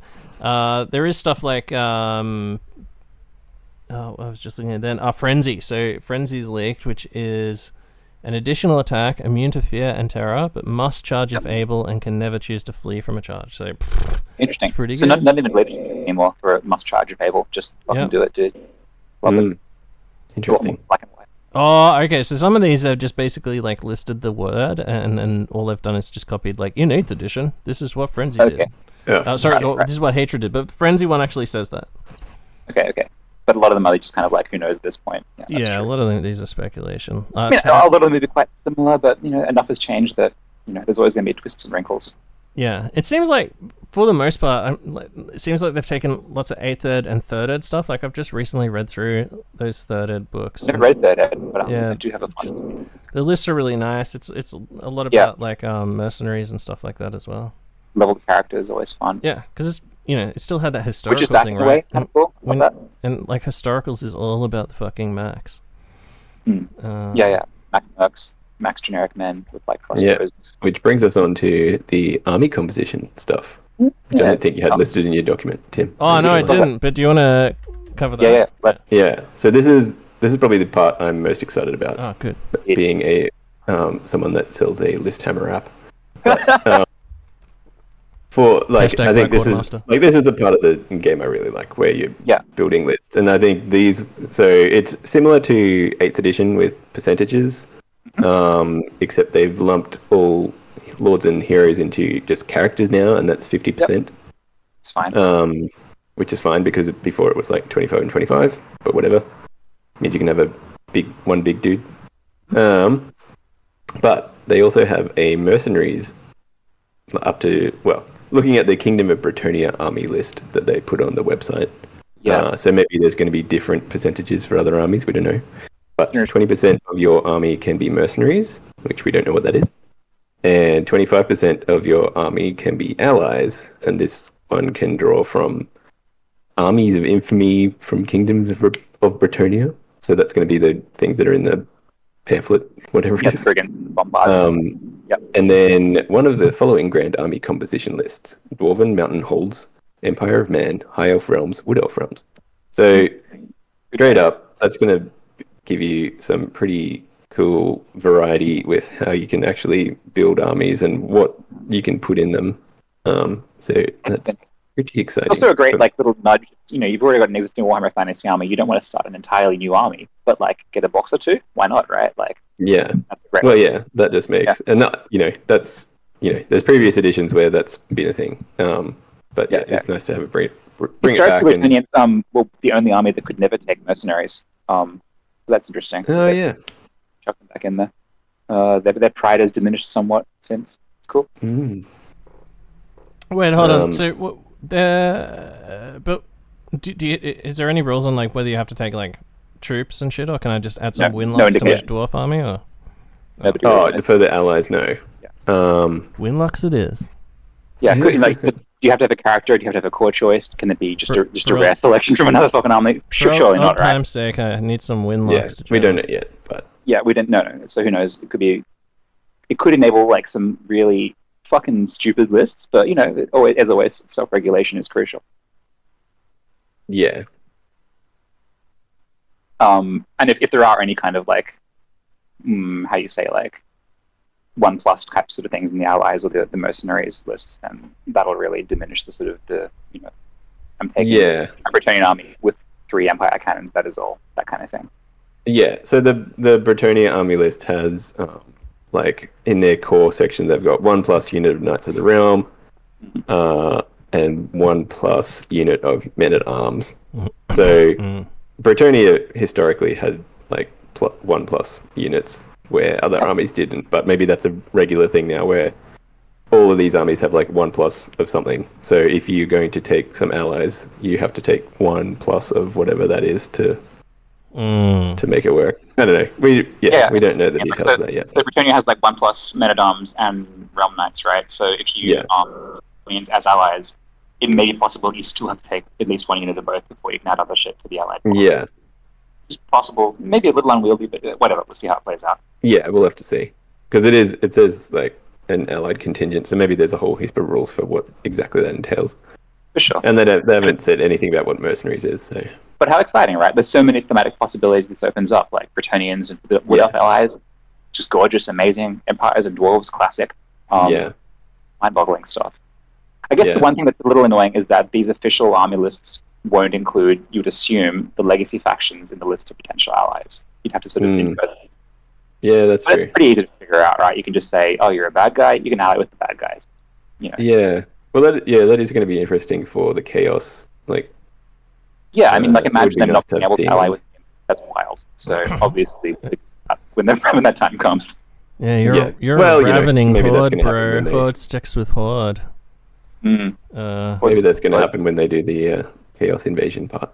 Indeed. But a lot of speculation. But it's a huge change. I like the idea of 1+s. 1+ men at arms, so peasants and knights being obligatory in the standard list is pretty interesting. Because previously, I think the most common Bretonnian build was just all knights, plus or minus archers. That is all. No, and trabs, as many trabs, max trabs. Double trab, classic. Yeah. Double trab, all errant and the basic knights, and then max peg knight as well. Yeah, Like previously you had to take a Peg BSB, which it doesn't look like you are forced to anymore. Ooh, you could take the character, but I wonder if the character boss is. Remember when they like in 6th ed, it was like 3 wide, sort of like mini block. Yeah. Yeah. Well, now it's an arrow shape. Now it's an actual arrowhead. What do you reckon? How the fuck is that going to work? Is there an explanation of how that? Well, I think the rules for so normally with a I guess you just fight your full rank if you're touching. Yeah, so it's basically really everyone in the front rank counts as all those dudes on the edge of the arrow. Oh man, just give arrowhead to everyone then. Why not? Well, only Bretonnians figured it out. Yeah, that's true. Yeah, but what benefit? Advanced technology of riding your horses in a triangle is beyond the everyone. I guess the benefit everyone that is sees it just gets run over by it, so they don't live to tell. The benefit is that they get +1 rank bonus for having 2 guys. +2 rank bonus for the next 3 guys. It's a very narrow frontage that's turning around. It's one guy. That's crazy. Yeah. But you still got a huge number of guys in contact. It's fabulous formation. I wonder how deep you can go. Like 10 deep. It gets pretty wild after 4 or 5 layers, I think. But yeah.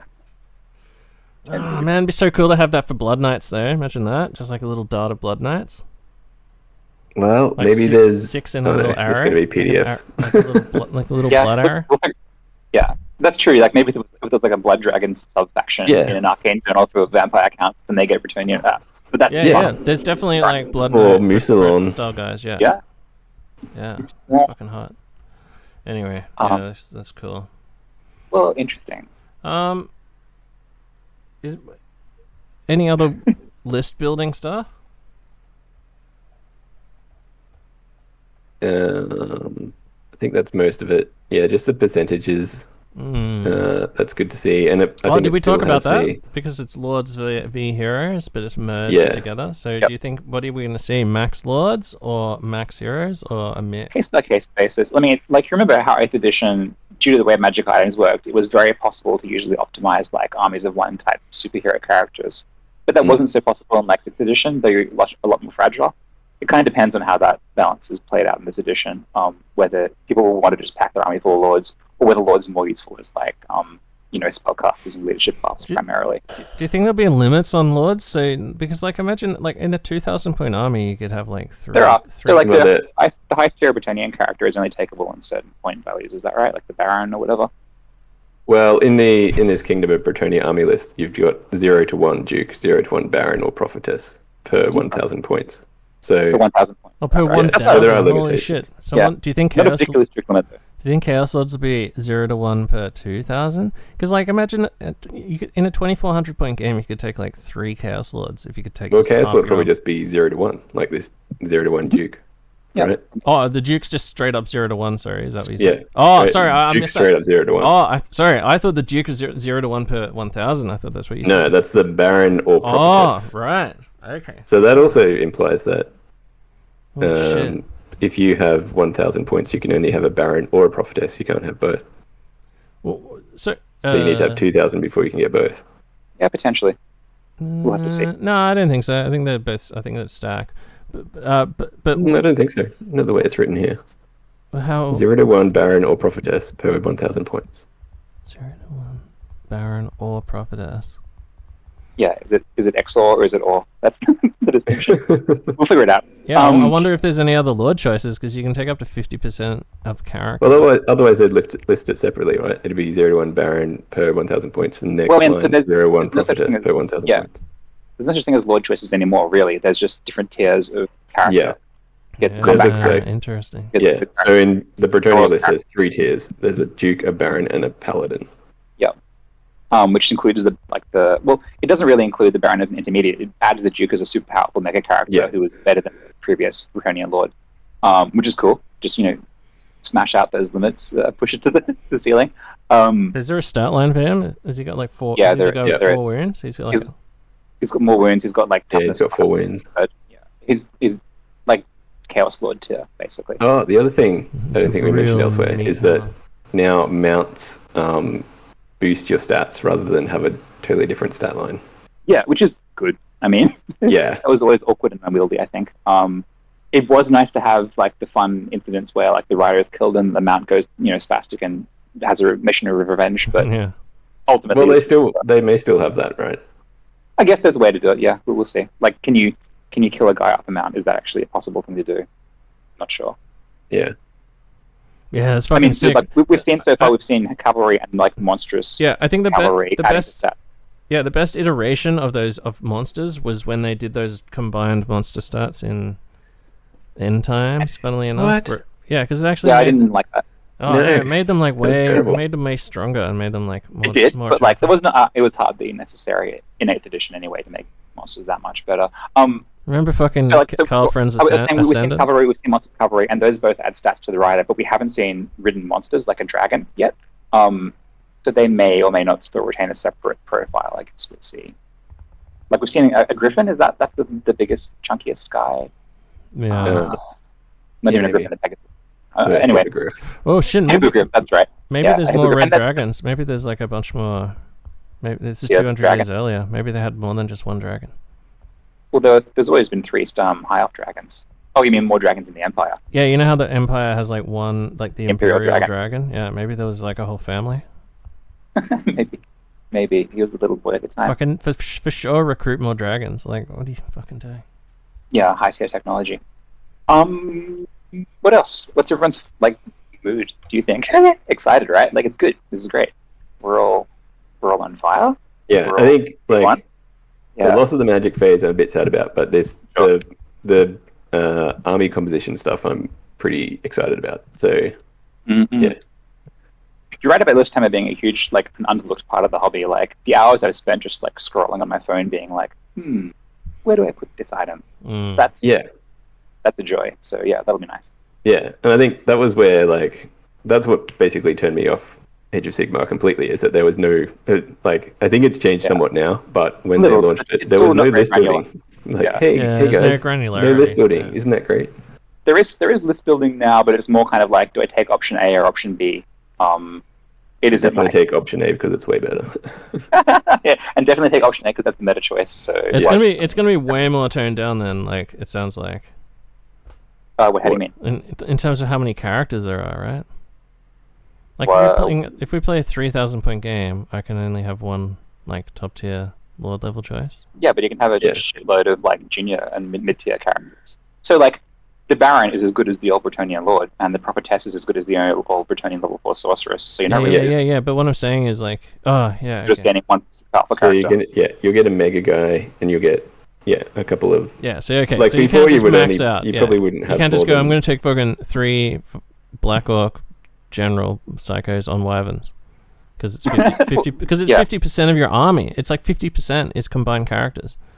So It just depends on what the lists are and what like the mount options are. No, that's good. That's allayed my fears because like when I read that it was 50% just combined lords and of course. and heroes, I was like, well, why would anyone take fucking heroes? You just fill entire half of your army of lord level characters and just fucking devastate shit. Like imagine just like a pair of high elf top tier wizards and like I mean, just even a whole in bunch full of Hero Hammer, there's always been a role for junior characters though. Still, like, carriers.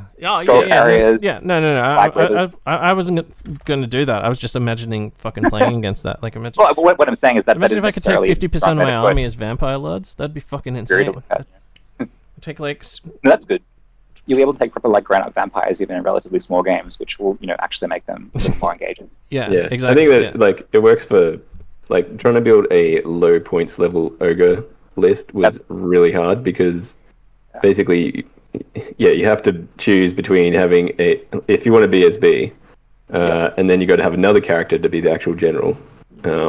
It's tough to fit that in, but this would work better for that. I wonder if that's going to open up the game wide open for classic, like like the high elf dragon wizard and things like the like the lizardman on the fucking T-Rex. Like imagine how good that'll be now. Yeah, I'm looking forward to that as someone that has a lizardman on a T-Rex. Sure. Yeah, I mean, if there's a tier above an old blood now, like, can you fucking imagine? Whoa. Now you're talking. Yeah, especially if you can have that and the spitter in the same army. Sure, why That's not? what I have. Cheering shit on. Yeah, That's what I do now. Yeah. But so I can't fit my slan in. But now I'll be able to fit that in. Dinos and tower frogs. Perfect. I guess most people are just going to rebuild their. The first thing I'm going to do is I'm going to go. Okay, I'm going to make a 2,400 point list, and I'm going to try and transcribe my thing over in Quartermaster, and I'm going to make the same list. Well, as close to as possible. I mean, I'm imagining Chaos runes Dwarf runes are going to be condensed, right? Surely. Who knows? Maybe. In your Arcane Journal, you get yeah, exactly. You can take a +1 strength rune and a +2 strength rune. Yeah, I think the same thing with Heresy, where when it came out, people just ran their existing lists and were like, oh, it's shit. That might be the same case here. Although the rules are probably a bit closer than Heresy 1 and 2 are, even. Yeah, interesting point. Can you what'll happen when everyone will do it to start off with, just run their old armies, and then I guess the learning phase begins, right? Yeah, and then things will start sliding around, when you realize, oh, I can take more cannons or some shit. Yeah, I'm glad I've got my dwarf army at least is a whatever it's called, core faction. Sure. Because at least I can try and transcribe that over, because it'll be interesting to see if I can make the same list, 1, and then 2, what the price difference is, and then that's what I usually do. That's what I did basically, when Horus Heresy changed editions. Just tried to made basically the same army and was like, oh yeah, it's almost it's within 50 points or some shit. So that'll be the first thing I want to try. But yeah, I probably if it turns out that my current list is illegal for some reason, maybe Quarrelers can't be fucking core or something, or whatever. Yeah. Well, it also depends when we get these other factions in relation to the PDFs. If they do a PDF drop within the first month, but then they're just releasing the core factions 2 a month or something. Oh yeah, we might get the PDFs before the rest of the core factions. Oh, please give me a arcane journal that makes me able to take 2 Ironbreaker units as core because I mean that's not impossible, right? What are the main dwarf sub themes? There's miners, slayers, armor guys, engineers. slayers. Yeah, engineers. There's a space for Ironbreakers. We'll see. Karak, that's right nearby. Karak, Angazar Ironbreakers, sounds good. Karak Van, Iron Karak, as they used to say. Who knows? That'd be fucking sick though, because I've got 40 Ironbreakers. I just never amassed them all in one location. Yeah, of course. But if I could have 2 separate units, oh boy.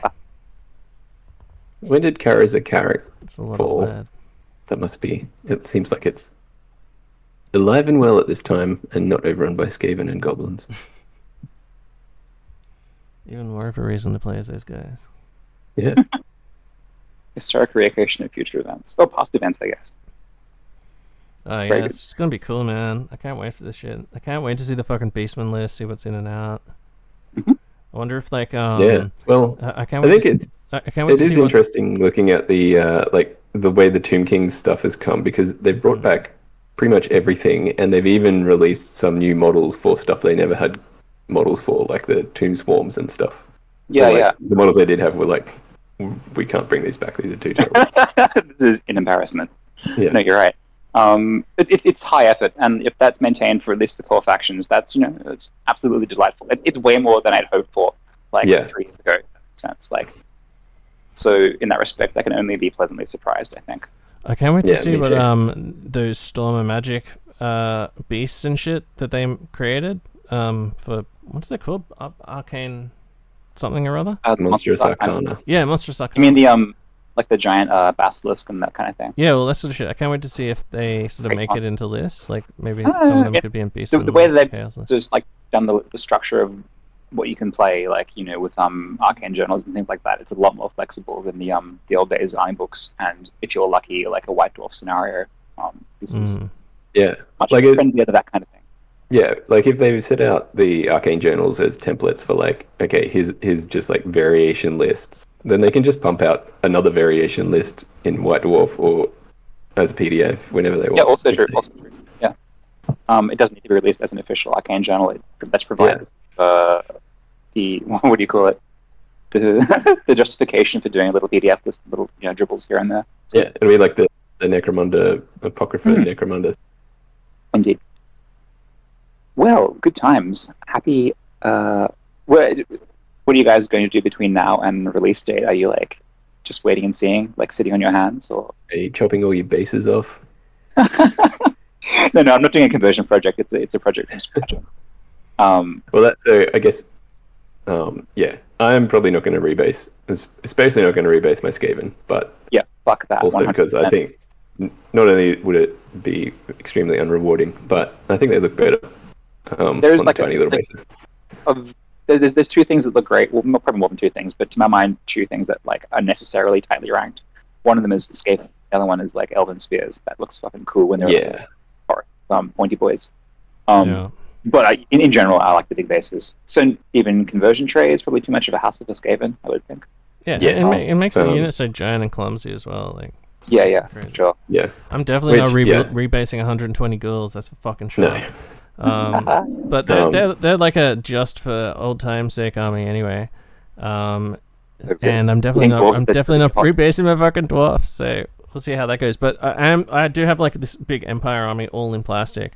I've just got to. I've assembled like a bunch of stuff there, and I can't remember. I think I super glued them. If I super glued them, I can just snap them. But like, I can't remember if I super glued them or plastic glued them. It was so long ago. I ran out of plastic glue and just started super gluing.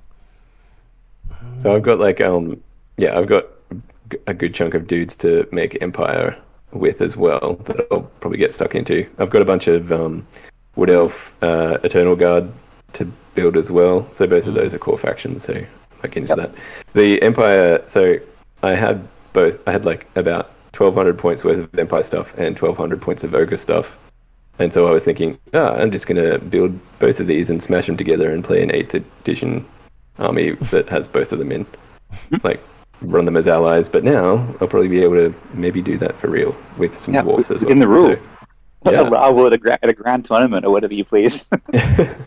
Maybe. Depends what they do with Ogres, but it feels like they'll be mercenaries. I mean, God, if they're not, that's just... that seems odd, but anyway, I feel like the Empire's building out the Empire. Yeah, I feel like I can run them with Wood Elves at the very least. Yeah, I feel like Empire's going to get a bunch of shit, right? Like they're probably going to get like a whole ton of journals and things, arcane journals. Yeah, I mean, they're endlessly expandable in all kinds of different directions.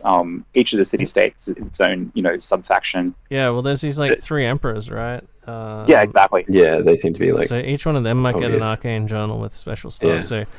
And that's the thing, like which fucking elect account will have the most shit lavished on them, like. So that's the thing. You need to kind of wait and see. Like, I don't want to choose the wrong fucking elect account and be like, what if Midlanders are OP, or what if Nulners? What if I get the one where it's just +1 to rally instead of +1? Otherwise, you'll be on Reddit all the time complaining about your faction not getting any Lord models. You'll have 4 acetone over your army. Like, one of them gets +1 combat res, one of them just gets +1 weapon skill and all that shit, and then one of them's just +1 to rally, and you're just like, oh damn it, I chose the wrong one. Why?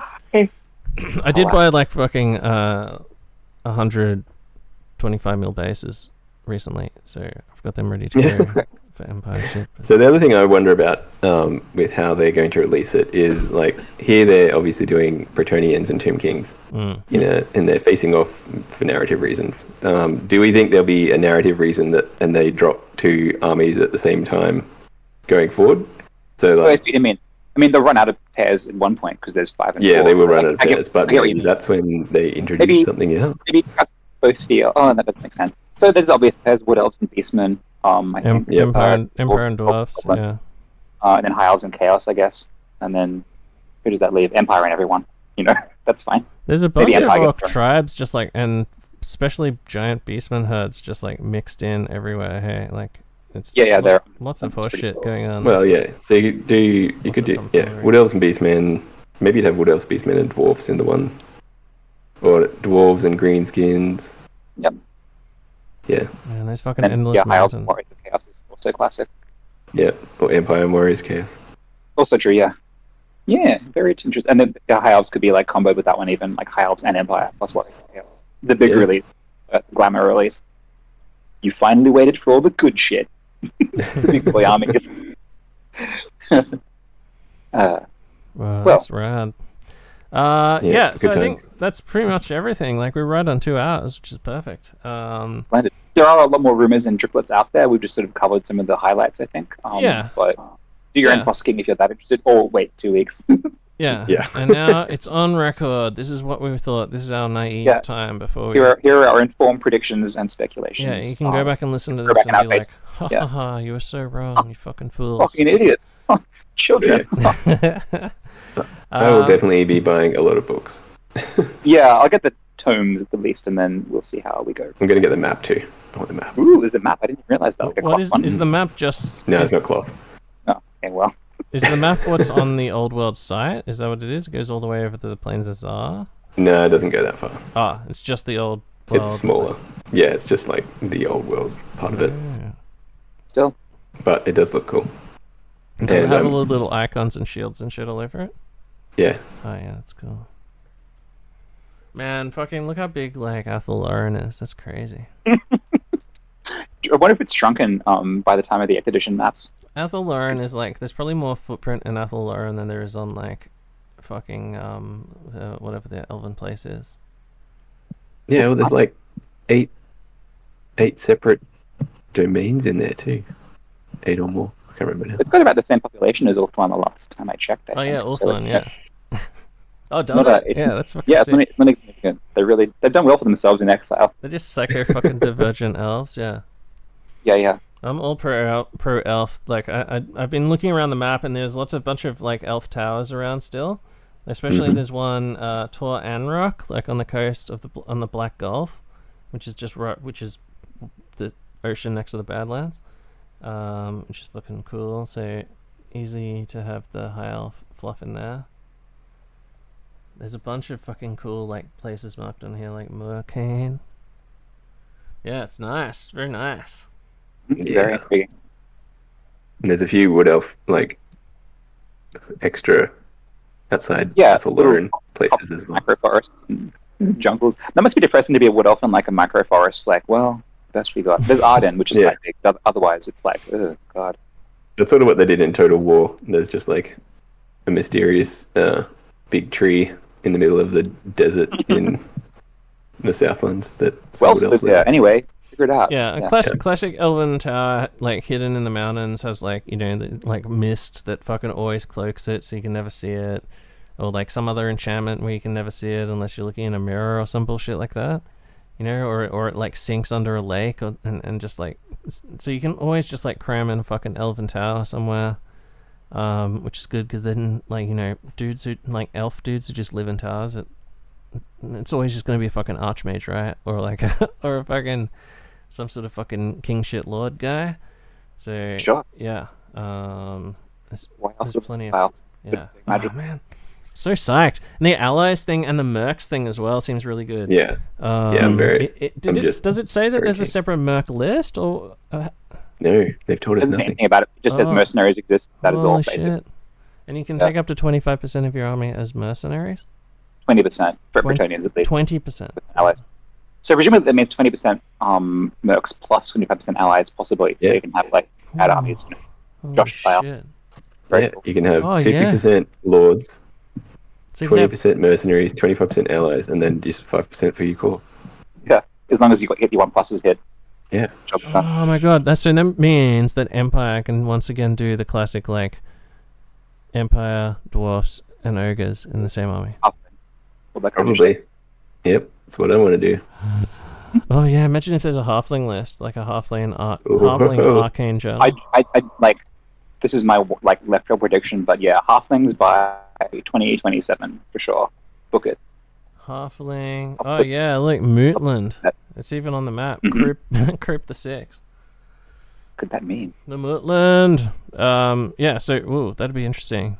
My thing I've wanted to do for a while is get a box of those Blood Bowl halflings and use them as noblars in an ogre army. Yeah, it's cute. They're a little more like discernible and adorable than like little noblars. So yeah, and the ogres keep them around because they're good at cooking. Mm-hmm. Logical. Does it ever explain what the halflings are? Are they like cursed humans, or are they their own thing? Like, no, they're just like their own race. Just a there is actually in the Ogre Kingdoms book there is fluff about some ogres that just have some halflings going around with them cooking for them. They just evolved alongside mankind, but they were just so cute. We didn't just purge exterminate them. Yeah, exactly. It was just there's such a natural symbiotic pairing between the ogre and the halfling. It's strange that it hasn't been emphasized more. Yeah. Anyway, that's what I want to do after I get through my other mound of after all projects unconstructed things. Yeah, that's fucking sick. Anywho, closing thoughts, anyone? Tim? No, just waiting to see what happens. Just biding my time. I've got a bunch of stuff to do anyway, and I mean, it doesn't come out now in Australia until after in Feb. So. However, we should presumably have leaked rules by EOHCon, or at least rumors, so we can do a lot of speculation. And there'll be hefty talk. There'll be hefty talk, especially the 8th event on day 2. That'll be on the days after, so there'll be so much to process too. People will be it'll be like that time when we played at fucking remember when we played at that last mega event down at CanCon, and they were just changing the edition or something. What was that? We were all just talking about the new shit. I can't remember what it was now, but yeah, crazy times. Last chance. That's the last chance for people to bring out their armies before they become just for old time's sake. Yeah, last time to bring out your witch board with a cauldron of blood in the middle of it. Last time to run. I don't know. Yeah, if you've been working on a lizardman army for the last 20 years, it's the last time to bring that out before it becomes just for old time's sake, and you need to play something else. Begrudgingly placed on the table only. Play a core faction, bro. Or at least an arcane journal. Sure. Or at least just a whole bunch of arcane journals woven into an army somehow. All right. Yeah. What do you think, Sean? What's your any final thoughts, predictions? Do you think it's gonna just like Spence said, just no one will actually buy it? That wasn't a prediction. That was a dire, Was it important? Was it important? I just think I just hope if it's as invigorating as the new heresy has been, that's going to be a good thing. More so. I think it'll definitely be more so, because there's way more fallow fantasy players than there were fellow heresy enthusiasts. So, in terms of resurrection, revivification, I think it's going to be crazy. Imagine do you remember how intense the tournament / event scene was for fantasy? And there's so many more paradigms now. I don't know. I can't see it not being major feature of at least the Australian scene going forward. Yeah, there's going to have to be some new groups set up and shit like that. So that people, because there's going to be so many just new hierarchies and structures. Remember how it used to be this weird sort of chess tournament style organized thing, ELO's scores and all that kind of shit? We'll have to purge that. So the thing is, the biggest revelation, revelation of all has been the fucking mat, the roll-up mat, because remember who used to run the fucking controlled the events? It was the people who controlled the boards, because you always played on boards. So we always needed boards. We were always remember we were always packing up and moving boards. Someone always had a fucking trailer filled with boards, and you had to move at least 6x8s and shit. Something. Yeah. You're lucky if you got a 6x6. Oh, sorry, 6x4. There's usually a 6x8, and then you had to fucking have 2 people to carry them. You had to carry them all around. So whoever fucking could be fucked moving, had all that shit. And who the fuck wants to store all of those boards? Plus they're expensive, and you got to paint them green and shit. So that was who controlled. Damage so easily. Yeah, that was who controlled the scene. Now we all just have fucking 10 mats each. Oh, well, I've got 10 mats. 10 plus mats. Now everyone's just got a fucking mat or 2, and you can just throw those down on 2 trestles, and boom, you got a fucking game going. And you can do that anyway. It's just whoever wants to organize a venue is basically the thing, and cost of venue, blah blah blah. So I think everywhere comes with tables basically. So it's so I think it's going to be a big scene change. And the other thing is most of those old venues that we used to play. Remember the Serbian Hall? That that's not a thing anymore. That club doesn't really do fantasy anymore. That where else did we used to play? The fucking the Winter Warfare and all that sort of shit. Winter Warfest. That venue just isn't a venue anymore. The Brook's gone as well. So just have to find new venues and get the people rolling. I don't know, it's exciting. Like, back in the old days of fantasy, we were like entrance to like a really established like extant scene. Yeah. Whereas this time around, fucking, it's great. We're at the start. It's incepting. A whole new world. Yeah. I think we can just harnessing like all people's ability to just have like a map and terrain is going to be the key. That's what I see. Because just like fucking... you don't need as much terrain for fantasy as you do. Oh yeah, exactly. Yeah. If you have 2 mats and 1 table's worth of terrain, you can have 2 games. Like just make sure you have hills. Yeah, you need to have fucking 2d6 hills there. Yeah. I played in the new hills table. God damn it. Yeah. Oh fuck. That means you're gonna make 12 hills for 2 tables. And then what happens if like fucking dwarfs have a fucking special rule where they get a free hill, just like elves get a free hillsmith? Oh, imagine that free hill for dwarfs! Oh my god, that better be in there. Look, hey, if you start pushing it now, it might make it into the Arcane Journal. If they're true fans of the old world, they're true dwarfs. They'll give us a free fucking because like what? That's fucking classic. Like.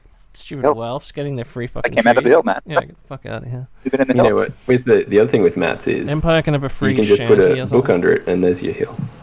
True. If hills are that important to you, make your own. That's why you need one of those little rule books. You could pretend to be a hill. An infinitely high hill. Yeah. D6 hills, D6 fucking huts, and D6 fucking woods. There you go. Boom, boom, boom, boom. Chuck them down. Perhaps War Machine style, like a mere template terrain. We'll see. Do you think there's going to be like... Yeah, okay, here's the final questions. Do you think there's going to be like a fucking just magical tree table like there was in 8th? Or it's just like, oh, it's a Bloodwoods! No. I think... You don't think if there is like Mystic Terrain, by far the most logical way of doing it is just having it declared and extant on the table as like interesting pieces. But no one ever built any of that shit. Like no one ever built like a ghost fence. We played it relatively often. It just always kind of sucked because it was never immersive. Because it was always because it wasn't actually a ghost fence. Yeah. Yeah, or like a river of blood. It was just a blue river. And the thing is, if you did build a ghost fence and then put it on the table, people would be like, "Do you want to just play as a normal fence?" Like, fuck, it's a ghost fence, motherfucker. Literally, I made a fence out of a ghostly fence somehow. Whatever that piece of terrain. Yeah. Or like the poison wood or whatever. Like I specifically made a poison wood, bro. Gotta play it as poison wood. Yeah, I don't know. Yeah, okay, so and that's first question, and then second question is magic items. Like, do you think it's gonna have a rich fucking magic item? Because the characters can still just spend like 100 points on shit. That's still a thing, right?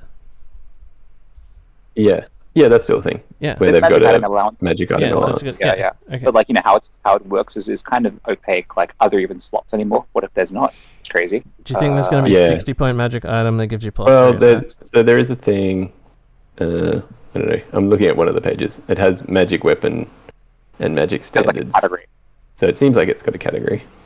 Do you reckon they'll rein some of that shit in, like from 8th ed, and say, "Oh, that's a more powerfully charged time" or some shit? Like, do you think there'll still be a fucking giant? I don't think they'll necessarily rein it in. Like, I think there'll still be a place for like 100-point magic items. But what they will do maybe is make it less granular than 8th edition, where you could always like fully pack out your 100-point allowance and have like 4 bases covered. You know what I mean? Like, you could take the 4+ ward, you could take a +2 strength, and yada yada yada. Like, it made for like a lot of generic builds.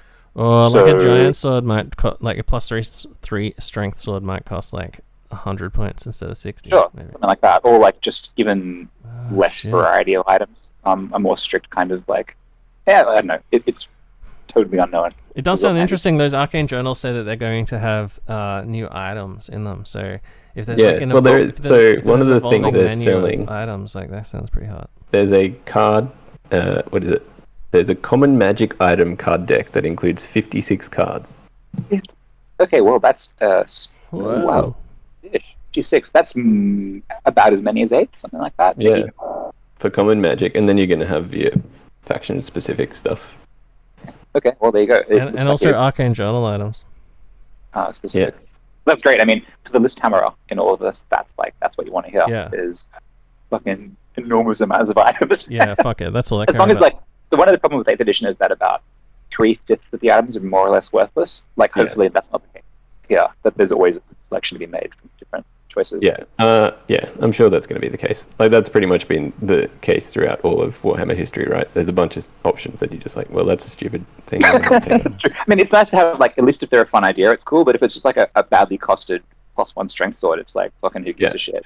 But if it's like, if it does something wacky, that's different. You know, there's always a space for that. But yeah, often they're just like fucking 35 points for a 4+ ward against flying creatures only, or whatever it was. Yeah. Okay, cool. Oh yeah, fuck. I can't wait to see who gets what magic items as well. Like the of the classic ones, you mean? Yeah, like which ones the Healths get. Imagine if they of the many like super OP horrible ones that are possible to get. Yeah, just their horrible fucking just laundry list of fucking insane items. Like right. Chief culprits. And they're 2 fucking magic bows as well. Maybe they'll have like 3 or 4 magic bows. Imagine that. Sure. I mean, why not, right? Yeah, we lost like half our bows like in 20 fucking 40. Magic items is one like you can just keep pouring it on, man. Like, and as long as you don't get the internal balance too fucked up, like it's the sky's the limit.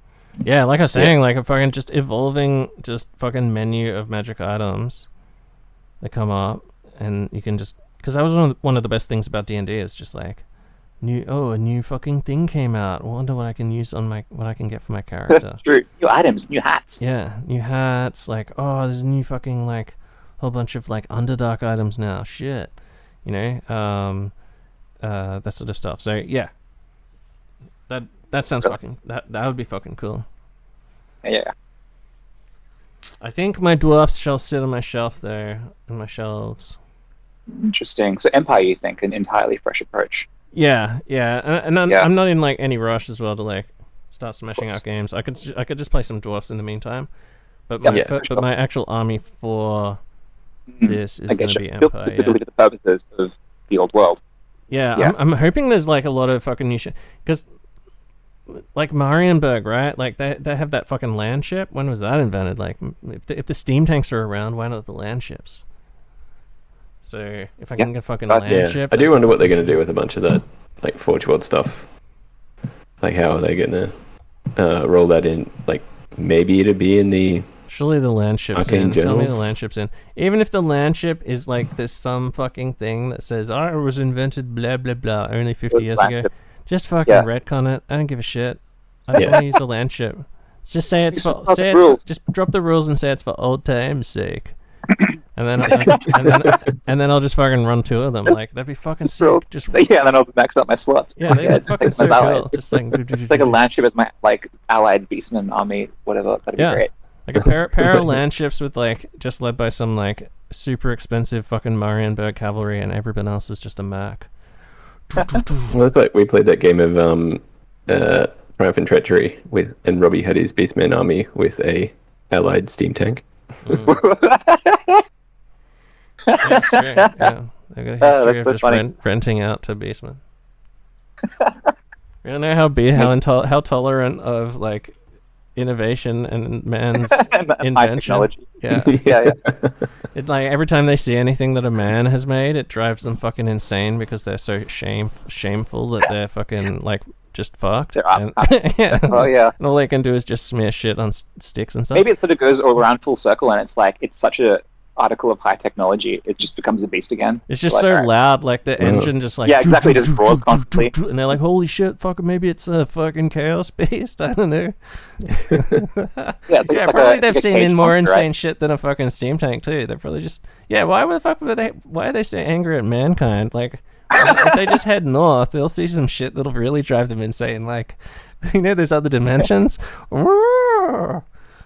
I do like that they're retconning the number of steam tanks that were around as well. Oh yeah, there's like dozens. Because it was always stupid that there were only 12. Like everyone had a steam tank in their army. Or 2, like your little cassette fucking skirmish outside of like some high off city. It's like, all right, you just brought 2 of them then. Okay. Yeah, cool. These like huge cities as well, like as if that are like full steampunk fucking cities. Right. I mean, if they can construct like the Fire Wizard Tower you just described. Sure, they can construct a couple more fucking steam tanks, guys. Yeah, that never made sense. So I'm fine with that. And that's just one of the fucking the castles. I'm gonna go read what the other ones are. Like the fucking metal one is probably like 100 meters tall and made out of solid gold or some shit. Like, I think they're all like, particularly awesome, except the shadow one. It's like, it looks like an abandoned warehouse or something. Yeah, it's chill. But beneath, ... Beneath, it is an abandoned warehouse. It's a double counter up. No one would bother fucking trying to attack some shadow wizards, because they'll just do like, what's that called? What was it called? It's just such a waste of time, right? They'll just wither you. They'll just mind razor and just like chop through you with their bare hands. Yeah. Even a common wizard strength 7, that's enough to get it done. Yeah. Shit. Yeah, well, man, I'm fucking psyched. Hopefully, once it comes out and we've got more of a picture, we can come back and give some sort of tabletop ideas about it. Yeah, exactly. Yeah, because it sounds good. Sounds like a combination of some of the best things. And as we said, the only bomber seems to be the magic phase, but maybe that's just old game. I mean, that magic phase has been around since when, the 4th edition or something. I think they came up with that because it was in in some form or another. Yeah. It's a qualified resident. It's just more. It's more. I definitely miss the magic phase, but maybe I like the new one too. Yeah, there's no more psychic phase anymore either. So maybe that's just old game design, man. We got to get with the modern game design, which is psychic phases. That's foolish. Simply streamline it by having 4 magic phases, one for each of the main phases. See, it's streamlined. We can always go back to 8th edition for old time's sake. For old time's sake. Yeah, exactly. Yeah, exactly. And I mean, we're so good at 8th ed as well. We can just plow through fucking games really fast and have fun. So it's true. You don't need to think about it too much. So we'll see. Although I think as we learn TOW, there's going to be some ambiguity, some crossover, some assumptions from the past brought forward. So we'll see. Oh yeah, for sure. That always happens. Yeah.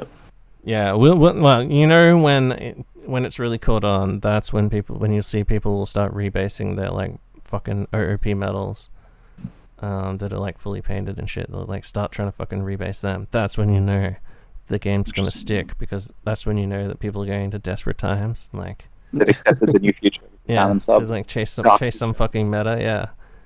True. So yeah. Oh man, that mercenary thing. Imagine what was a mercenary list going to be for high elves, right? Just Welfs, and maybe there's an arcane journal that has elf mercenaries, whoever they are. It'd be deranged rogue high elves, dragon guy. What's his name? Imrahil? No, that's from. Anyway, in third ed, there used to be a list for one of the ally lists was for elven corsairs, just elven pirates. Oh yeah. Yep. So that could be 100%. fucking sick. Oh yeah. Freelance. Maybe Not dark, not white, just maybe some war dancers just join up. I don't know if high elf war dancers are allowed to leave Alpha Lauren, or if they're magical now, or whatever the fuck. Hopefully they'd cut back on all that tree shit and don't just import all the tree shit over. I feel like they're going to be doubling down on tree themes and tree shit. So. No. I don't know. I think I feel like that's going to be the Age of Sigmar. The AOS version. Maybe. You're right that they won't bring over the half tree people thing from Age of Sigmar. That doesn't really make a lot of sense. They had one picture on one of the articles of war dancers with the really old tree man. The on the metal one. The metal one. Yeah. So I don't know. What Maybe size they'll base bring were back they those on? metal treekin that are a bunch of sticks. Were they on a 30 mil? I can't remember. The war dancers. No, the tree man. Dryads. Yeah, dryads. Yeah. No, not dryads. It was a tree man. Oh, it's the old metal tree man. Oh yeah, the 6th ed one. Yeah. It was on a 50 mil, right? Yeah. No, I was just wondering if the dryads will be on a 30 for sure, right? Yeah. I think some 25 will stay as they are, but again, satisfy your curiosity very, very soon. Yeah, exactly. Yeah. All right. There we go. In anticipation of the next edition. So the next time, we'll we'll talk about like our feelings post-launch, or at least like after we've had a chance to review the books, and like maybe we'll have like maybe we can do like a first thoughts or something like that. Like like oh my god, yeah, immediate reaction, live reaction. First thoughts, shocks, disappointment, whatever. We'll see. Yeah, that's a good idea. Just keep them in shrink, and then we can all open them. Yeah, and just speed read live on cam, like zooming closer and closer into our faces. They fall into like. No. Anyway. All right. Cool. Thanks, Spence. Thanks, Sean. All right. This has been North of the Reik.